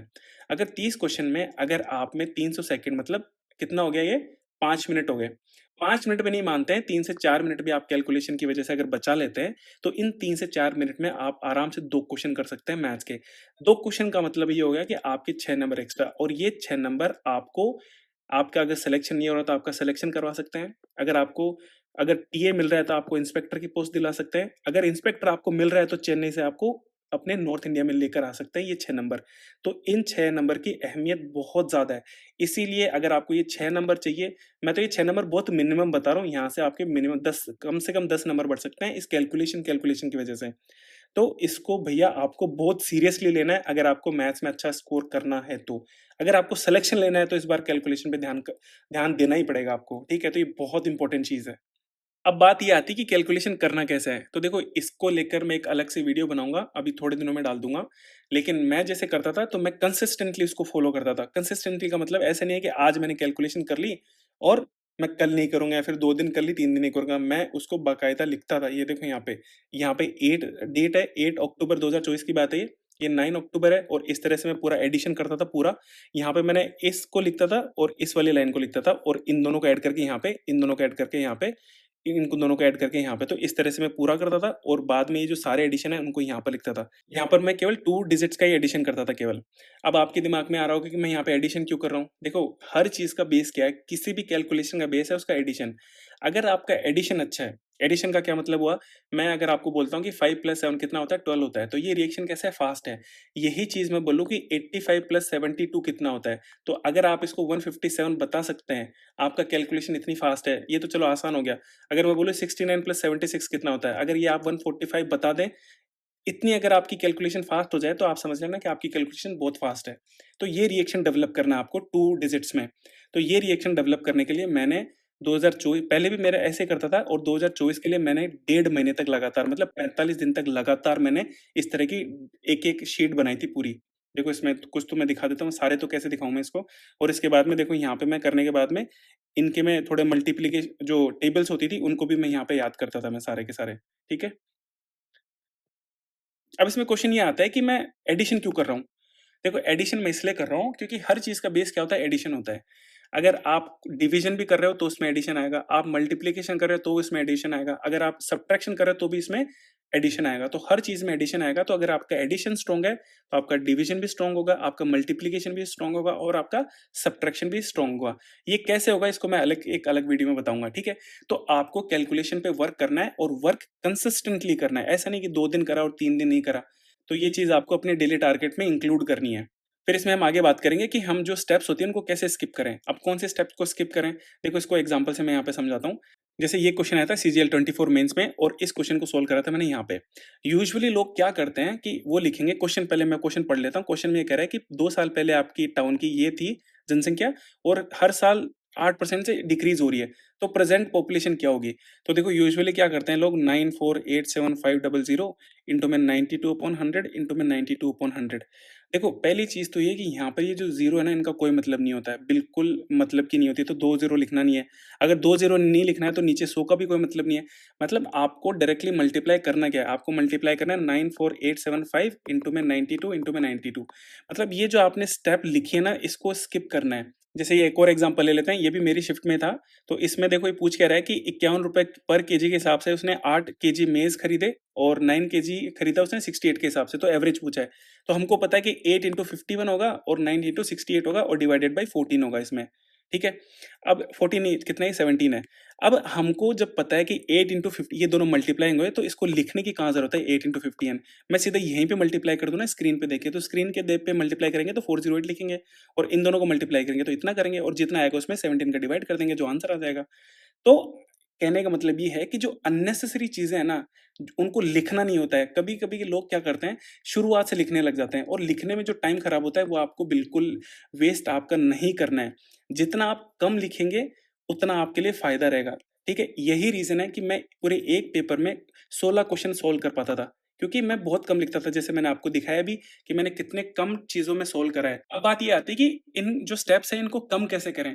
तो देखो, इसका बस तरीका यही है कि आप जितना प्रैक्टिस करेंगे, जितना इन चीज़ों को इम्प्लीमेंट करने की कोशिश करेंगे, जैसे ये वाला क्वेश्चन ले लेते हैं। अब आपने पहले शुरुआत में ऐसे लिखते थे 8 इंटू 50 ये हो गया 408। अब आप कोशिश करिए कि आपको पता है इन दोनों को मल्टीप्लाई करना है, तो आप कोशिश करिए कि यहाँ पे स्क्रीन पे देखिए मल्टीप्लाई करने लग जाएँ। तो ये एक दिन में आने वाली चीज़ नहीं है, इसमें प्रैक्टिस करनी पड़ेगी आपको और जैसे-जैसे प्रैक्टिस करोगे वैसे-वैसे आपकी ये जो स्टेप्स है ना, वो कम होती जाएँगी। जितना स्टेप्स कम होंगी, उतना फास्टली आप क्वेश्चन को कर पाएँगे। तो ये बहुत इंपॉर्टेंट है, इसको भी ये स्किल भी आपको डेवलप करनी है। फिर आता है सिली मिस्टेक्स। अब देखो, सिली मिस्टेक्स को कैसे दूर करें, इसका बस केवल एक तरीका है। जैसे मैंने रीजनिंग में बताया और इंग्लिश में बताया कि सिली मिस्टेक कैसे दूर होती है, ऑप्शन एलिमिनेशन से। ये चीज़ यहाँ पर काम नहीं करती है। यहाँ पर काम कैसे करेगा, यहाँ पर सिली मिस्टेक कैसे दूर होंगी? तो देखो, जब भी आप क्वेश्चन पढ़ लिया, आपने ऑप्शंस देख लिए, आपने उसको सॉल्व कर लिया।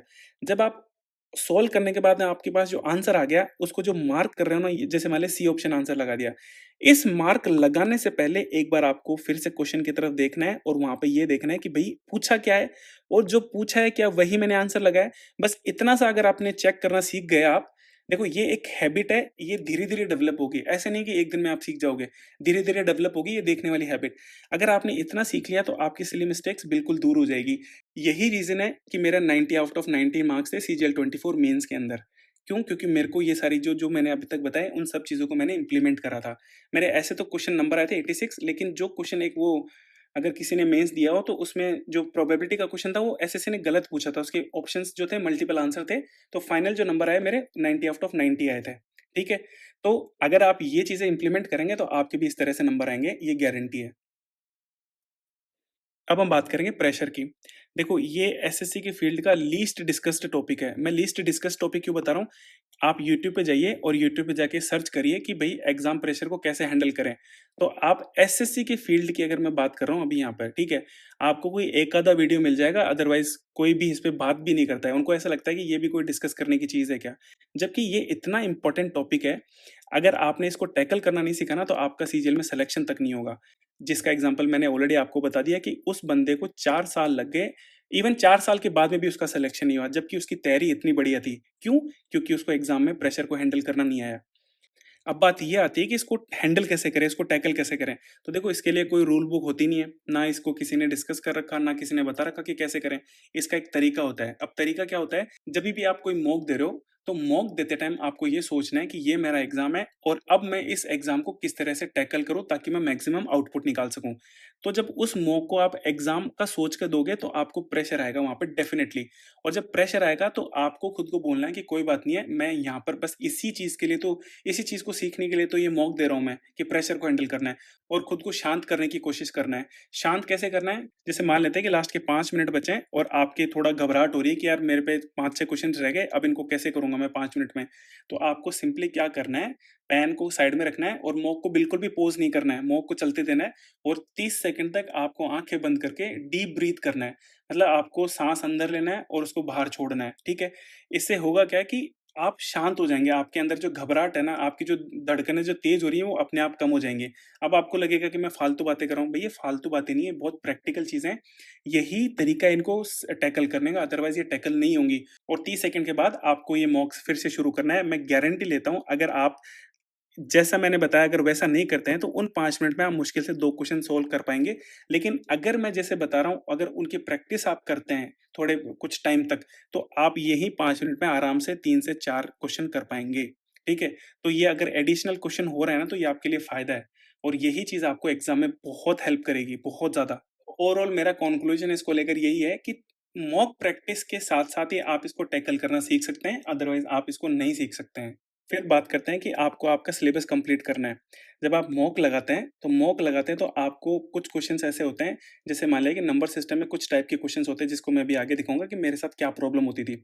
तो कुछ टॉपिक्स में अगर आपको कोई प्रॉब्लम आ रही है तो उन टॉपिक्स को आप किसी डायरी में नोट कर लें। देखो मैं यहाँ पे दिखाता हूँ आपको। ये डायरी मैंने सीजीएल 2024 मेंस की जब तैयारी करना शुरू करा था तब मैंने इसको बनाया था और ये मैंने फर्स्ट पेज पे इसलिए लिखा ताकि जभी भी मैं इस डायरी को ओपन करूँ तो मुझे ये याद दिलाए कि इस बार मेरे को इतनी मेहनत करनी है कि मेरे को सीजीएल का एग्ज़ाम दोबारा कभी देना नहीं पड़े। तो देखो यहाँ पर जब भी मैं मॉक देता था तो उसमें मेरे को अगर कोई टॉपिक नहीं आया तो मैंने उस टॉपिक को यहाँ पे डायरी में नोट कर लेता था। जैसे मेरे को नंबर सिस्टम में कोई क्वेश्चन नहीं आया, फिर मेरे को लगा कि यार नंबर सिस्टम में भूल गया हूँ, तो नंबर सिस्टम को मैंने यहाँ पर कर लिया और इसके अलावा मेरे को जैसे ट्रिग्नो के जैसे सी प्लस डी मेथड जो क्वेश्चंस होते हैं ना, सी प्लस डी वाले जो क्वेश्चंस होते हैं, वो कभी-कभी एग्ज़ाम में आ जाते हैं। ये इनकी मेरे को इतनी प्रैक्टिस नहीं थी, ये एग्ज़ाम उस मॉक में क्वेश्चन आ गया था, तो मैंने यहाँ पे लिख लिया कि मेरे को बाकी ट्रिग्नो तो आती है और बस ये टॉपिक नहीं आता, तो मैं यहाँ पर इसको गोला करके लिख लिया। अब यहाँ पे मैंने गोला करके लिखा तो इसका मतलब ये नहीं है कि मैं इसी में कर लूँगा। क्यों?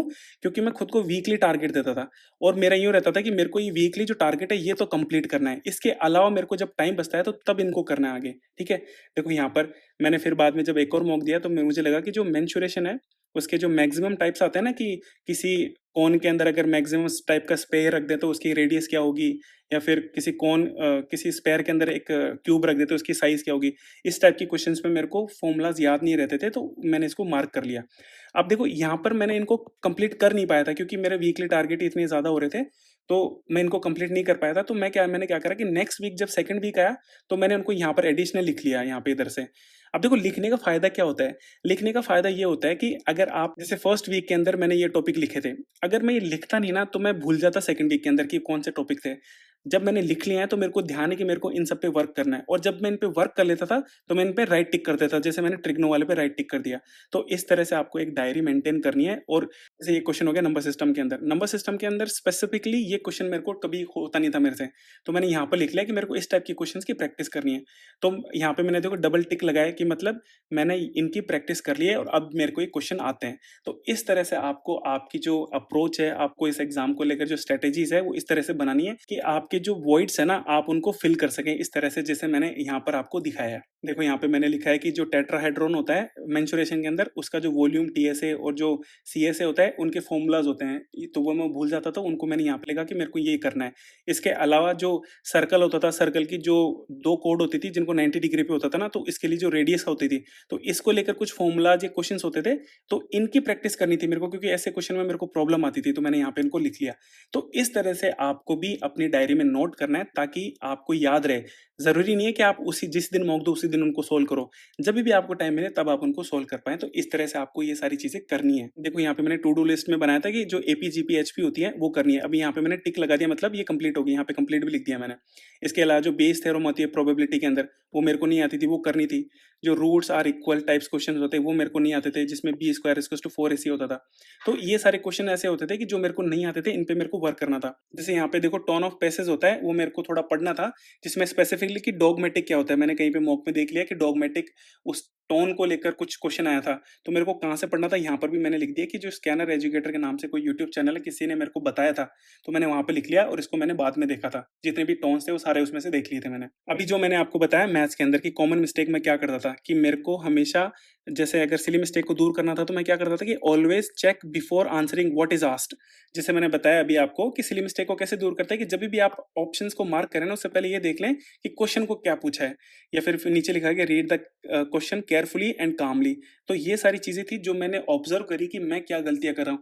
इसी तरीके से आपको भी ऑब्जर्व करना है कि आप क्या गलतियां कर रहे हैं, उनको लिखें और जहां पर आप बैठते हैं वहां पर उनको चिपकाइए ताकि आप उनको टैकल कर कर पाएं और उनको सोल्व कर पाएं उन प्रॉब्लम्स को। अब हम बात करेंगे इंग्लिश की। तो देखो इंग्लिश में हमें केवल 4 चीज़ों की बात करनी है कि इंग्लिश के अंदर मॉक की रेलेवेंस कितनी है, हमको मॉक के अंदर इंग्लिश को कितना टाइम देना होता है, इसमें स्किपिंग किस तरह से करनी होती है और यहाँ पे सिली मिस्टेक्स को कैसे दूर करते हैं। तो एक-एक करके डिस्कस करते हैं इनको।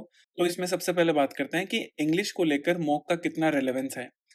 तो देखो आप इंग्लिश को ग्रामर से और मॉक से नहीं सीख सकते हैं, बट बहुत लोगों की ये गलतफ़हमी होती है कि इंग्लिश में मॉक लगाने से इंग्लिश इम्प्रूव होती है। आप इंग्लिश के चाहे 100 मॉक लगा लो या 150 लगा लो या 200 लगा लो, आपकी इंग्लिश का लेवल में उतना इम्प्रूवमेंट नहीं होगा जितना टाइम आपने उन मॉक्स को देने में इन्वेस्ट करा है। इससे बेहतर आउटकम तब आपको मिल जाता जब आपने जो 100 मॉक्स देने में जितना टाइम वेस्ट करा है, उतना टाइम अगर आप न्यूज़पेपर पढ़ लेते, तो उससे बेहतर आउटकम मिल जाते आपको। ऐसा क्यों? क्योंकि इंग्लिश एक लैंग्वेज है और उसको सीखने का सबसे बेहतर तरीका है रीडिंग, और रीडिंग कहाँ से? न्यूज़पेपर से। अब आप बोलोगे कि भई इंग्लिश के टीचर्स तो ये बात कभी बोलते नहीं है, तो मैं आपको ये बात क्लियरली बता दूँ कि कोई भी इंग्लिश का टीचर कभी ये नहीं बोलेगा कि इंग्लिश न्यूज़पेपर से सीखी जाती है या फिर वहाँ से सीख सकते हैं आप। क्योंकि अगर वो ऐसा बोलेंगे, तो उनके कोर्स कोई नहीं खरीदेगा, तो उनका धंधा चौपट हो जाएगा इस बात से। तो अगर आपको इंग्लिश सुधारनी है, तो आप डेली मिनिमम 1 घंटा और मैक्सिमम 2 आवर आप न्यूज़पेपर को दीजिए। इससे आपकी इंग्लिश 2 से 3 महीने में अच्छी हो जाएगी, बिना किसी ग्रामेटिकल रूल्स के। अब यहाँ पर मैं ये नहीं कह रहा कि मॉक देने से बिल्कुल फ़ायदा नहीं होता है, होता है। आप इंग्लिश के मॉक देते हैं, तब आप उनसे ये सीखते हैं कि इंग्लिश को कब अटेम्प्ट करना है, उसके मॉक में कितना टाइम देना है, उनके क्वेश्चंस को किस तरह से अटेम्प्ट करना है, सिली मिस्टेक्स को कैसे दूर करना है, तो ये सारी चीज़ें आप सीखते हैं मॉक से। अब हम ये बात कर लेते हैं कि जब हम इंग्लिश का मॉक देते हैं, तो उस इंग्लिश के मॉक में हमें कितना टाइम देना चाहिए। तो देखो इसको मैक्स टू मैक्स 10 मिनट से आपको ज़्यादा नहीं देना है, ठीक है? अब देखो स्किपिंग की अगर मैं बात करूँ, तो इंग्लिश में स्किपिंग यूजुअली कोई करता नहीं है, मैंने भी कभी कोई क्वेश्चन छोड़ा नहीं है, सब तुक्के मार देते हैं अगर उनको नहीं भी आता है तो। लेकिन मेरा आपका यहाँ पर ये सजेशन है, अगर आपको क्वेश्चन बिल्कुल भी समझ में नहीं आ रहा है, चारों ऑप्शंस ही आपको बिल्कुल समझ में नहीं आ रहा है, तो आप उन क्वेश्चन को छोड़ दें, तुक्के नहीं मारें, ठीक है? इंग्लिश के अंदर। इंग्लिश के अंदर तुक्के तब मारने हैं, इंग्लिश और जीके दोनों के अंदर, कि जब आप 2 ऑप्शंस को एलिमिनेट कर दें और 2 ऑप्शन में आप कन्फ्यूजन हो, ठीक है? तो इन दोनों ऑप्शंस में आपको तुक्का मारना है, दोनों सब्जेक्ट्स में, इंग्लिश में भी और जीके में भी। फिर आता है सिली मिस्टेक कैसे दूर करें? तो देखो जैसे मैंने आपको ऑलरेडी बताया कि रीज़निंग और इंग्लिश में सिली मिस्टेक को कैसे दूर करते हैं? ऑप्शन एलिमिनेशन से। अब वो ऑप्शन एलिमिनेट कैसे करते हैं? मैं इसके 2-4 एग्ज़ाम्पल आपको दिखा देता हूँ यहाँ पे। यहाँ पर मैंने मॉक के कुछ स्क्रीनशॉट लगाए, जिनको यहाँ पर हम एक-एक करके देखते हैं। तो देखो ये क्वेश्चन पूछा है पैसिव वॉइस में चेंज करना है। ये एक्टिव वॉइस है और ये 4 ऑप्शन है इसके पैसिव वॉइस में है। तो देखो यहाँ पे वोर है। अब वोर क्या होता है? अगर इसका टेंस देखें तो ये आता है पास्ट इंडेफिनिट में। अब पास्ट इंडेफिनिट में तो अगर इसका ये एक्टिव है तो इसका पैसिव किसमें चेंज होगा? पास्ट कंटीन्यूअस में। और पास्ट कंटीन्यूअस क्या होता है? Was were. ठीक है? तो यहाँ पर क्या आएगा? वॉज वर आएगा और प्लस में वी थर्ड आएगा। तो ऑप्शंस को चेक करिए। देखो यहाँ पे हैड बीन है तो ये ऑप्शन गलत हो गया। ये वॉज़ है लेकिन वर्ब की फर्स्ट फॉर्म है, ठीक है? ये भी गलत हो गया। फिर यहाँ पर ये आता है वोर आ गया तो ये क्या हो जाएगा पास्ट इंडेफिनिट है तो ये भी गलत हो गया। अब यहाँ पे देखिए ये वॉज़ है और इसके साथ में वर्ब की थर्ड फॉर्म है तो इसका आंसर क्या आ जाएगा? ये वाला आ जाएगा। तो अगर आप इस तरह से ऑप्शंस को एलिमिनेट करते हैं, तो आपकी एक्यूरेसी बहुत अच्छी हो जाती है इसके अंदर। ये चीज़ मैं पीक्यूआरएस में भी दे लगाता हूँ। मैं पीक्यूआरएस में 4 ऑप्शंस को चेक करता हूँ कि मेरे को पता चल गया कि भई ये वाला आंसर है, ठीक है? तो मैं क्या करूँगा इनको भी एक बार पढ़ के देखूँगा और इनको एलिमिनेट करूँगा साथ में कि चलो ये वाला तो गलत है, इसमें तो कोई सेंस नहीं बैठ रहा, इसमें भी नहीं बैठ रहा। तो मतलब इस तरह से मैं ऑप्शंस को एलिमिनेट करता हूँ। तो ये भी इनमें आपको ऑप्शन एलिमिनेशन लगाना है अगर आपको एक्यूरेसी मेंटेन करनी है तो। जैसे इसमें देखो Japan has made important and original contribution inside some fields like photography and electronics. अब देखो इनसाइड किसके लिए आता है? इनसाइड एक रूम के लिए आता है। मतलब कोई क्लोज्ड सरफेस हो अगर उसके अंदर हम जाते हैं तो उसके लिए इनसाइड का यूज करते हैं। तो यहाँ पे नो सब्स्टिट्यूशन तो बिल्कुल गलत है क्योंकि यहाँ पे इनसाइड नहीं आएगा। फिर आता है ऑन सम फील्ड, ये भी बिल्कुल गलत है। अगर आप पढ़ेंगे तो आपका सेंस बोलेगा कि भाई ऑन सम फील्ड नहीं होता, इन सम फील्ड होता है और ये फॉर सम फील्ड भी नहीं होता। तो इस तरह से आपको तीनों ऑप्शंस को पढ़ के देखना है, 4 ऑप्शंस को, और जो आपको सही लगता है उसी पे टिक मारना है, बाकी को गलत करना है उनके अंदर। अब हम इस क्वेश्चन की बात करते हैं जिसमें एक इडियम दे रखा है और उसका 4 ऑप्शन में उनका मतलब पूछा है। तो गिफ्ट ऑफ द गैप का मतलब होता है कि आप बहुत अच्छे तरीके से बात कर सकते हैं, किसी को मना सकते हैं अपनी बातों से। तो यहाँ पे देखो एक चीज़ इंपॉर्टेंट है कि इडियम्स में कभी भी जब कोई भी वर्ड यूज़ करा जाता है और उन वर्ड्स को अगर ऑप्शंस में यूज़ करा जाता है तो वो सबसे पहले गलत करने हैं आपको। तो यहाँ पे गिफ्ट यूज़ करा है तो ये 2 तो ऑप्शन बिल्कुल गलत हो गए। अब आप इन दोनों में से अगर जैसे कोई इडियम आपको नहीं भी आती है तो अब आपके पास में 2 ऑप्शन बच गए। इन 2 ऑप्शन में आप आराम से कोई भी एक गेस कर सकते हैं। तो इसका आंसर आ जाएगा ये वाला। फिर ये रिपोर्टेड स्पीच की बात कर रहा है, ये है डायरेक्ट फॉर्म, इसको हमको इनडायरेक्ट फॉर्म में लेकर आना है। तो देखो यहाँ पे क्या है सी सेड है, तो ये क्या टेंस इसका चेंज होगा, किसमें चेंज होगा? ये आता है प्रेजेंट इंडेफिनिट में। अब प्रेजेंट इंडेफिनिट किसमें चेंज होता है? पास्ट इंडेफिनिट में। और पास्ट इंडेफिनिट की जो खासियत है वो क्या है? या तो वर्ब की सेकंड फॉर्म या फिर डिड के साथ में वर्ब की फर्स्ट फॉर्म। तो यहाँ पे चेक करना है हमको। यहाँ पे हैड आ गया, ये बिल्कुल गलत हो गया। सी वॉज आ गया, ये कंटिन्यूस आ गया, ये भी गलत हो गया। यहाँ पे देखो शी लिव्ड, ये हो सकता है, हमको चौथा भी चेक करना। तो चौथे में देखो हैज़ बीन आ गया, ये प्रेजेंट आ गया, तो ऑप्शन क्या हो गया? ये वाला इसका आंसर आ गया। तो इस तरह से आप ऑप्शन एलिमिनेट करके इनके आंसर लगाएँगे ताकि आपकी एक्यूरेसी बिल्कुल मेंटेन हो। अब यहाँ पे मैंने क्लॉज़ टेस्ट भी लिया है क्योंकि मुझे एक चीज़ बतानी है आपको। जब भी आप क्लॉज़ टेस्ट को सॉल्व करते हैं तो जब एक बार जैसे मान लें पहले ऑप्शन में आपने ये ऑप्शन लगा दिया, दूसरे में बी लगा दिए, तीसरे में सी, डी और ऐसे करके आपने ऑप्शन पाँचों लगा दिए। अब जब आपने एक बार 5 ऑप्शन लगा दिए तो आप एक बार फिर से इस पैराग्राफ को पूरे को पढ़िए इन ऑप्शंस के साथ में। अगर आपको बिल्कुल ठीक लगता है तो आप इसको बिल्कुल सही कर दीजिए। अगर आपको बीच में कहीं पे दिक्कत लगती है तो आप ऑप्शंस को थोड़ा चेक करिए कि वो कौन-सा सही है, कौन-सा गलत है। क्यों? क्योंकि क्या होता है कि एक बार आपने लगा दिया और जब आप दोबारा इस पैराग्राफ को इन ऑप्शंस के साथ में पढ़ते हैं तो आपको थोड़ा सेंस समझ में आने लगता है कि यार मैंने जो ऑप्शन लगाया है वो सही लगाया है या गलत लगाया है। तो इससे आपकी एक्यूरेसी और अच्छी हो जाएगी अगर ऐसा करेंगे तो आप में। अब हम बात करेंगे जीएस की। देखो सबसे पहली चीज़ आती है कि मॉक का कोई रेलेवेंस नहीं है जीएस के अंदर। क्यों? क्योंकि मॉक लगाने से आपको जीएस नहीं आएगी। जीएस आपको तब आएगी जब आप उन चीज़ों को याद करेंगे। तो मॉक का कोई रेलेवेंस नहीं है यहाँ पर। अगर मैं टाइमिंग की बात करूँ तो जीएस को 5 मिनट से हमको ज़्यादा नहीं देने होते हैं। देखो स्किपिंग जो होती है जीएस में नहीं होती है। नहीं होने का क्या मतलब आया कि आपको क्वेश्चन अगर नहीं आता है तो आप उनको उनको छोड़ना है। अगर आप करते हैं तो तुक्का मारेंगे और तुक्का मारेंगे तो आपके नेगेटिव होंगे। तो आपको तुक्के बिल्कुल नहीं मारने हैं। तुक्के तभी मारने हैं जब आप 2 ऑप्शन में कन्फ्यूज़न हो, ठीक है? जैसे इंग्लिश में मैंने अभी बताया, इंग्लिश और जीएस में आपको तुक्के तब मारने हैं जब आप 2 ऑप्शंस को एलिमिनेट कर दें और 2 ऑप्शन आपके पास में बच जाए तो इन दोनों में से आप कोई भी एक गैस ले सकते हैं। और जीएस में सिली मिस्टेक जैसी कोई चीज़ नहीं होती है। अगर आपको आता है तो आप लगाते हैं, नहीं आता है तो आप नहीं लगाते हैं। इसके लिए कोई तरीका भी नहीं है कि सिली मिस्टेक्स को दूर किया जाए। यहाँ पे यूजुअली लोग तुक्के लगाते हैं। तो ये सारी बातें हो गई मॉक्स को लेकर। और जितनी भी वीडियो शायद आई थिंक बहुत लंबा हो गया है तो मेरे को नहीं लगता कोई एंड तक इसको देखेगा। अगर कोई देखता है तो भाई उसको सच में बहुत फ़ायदा होगा इस वीडियो को लेकर, ठीक है? तो चलिए बहुत-बहुत धन्यवाद आपका।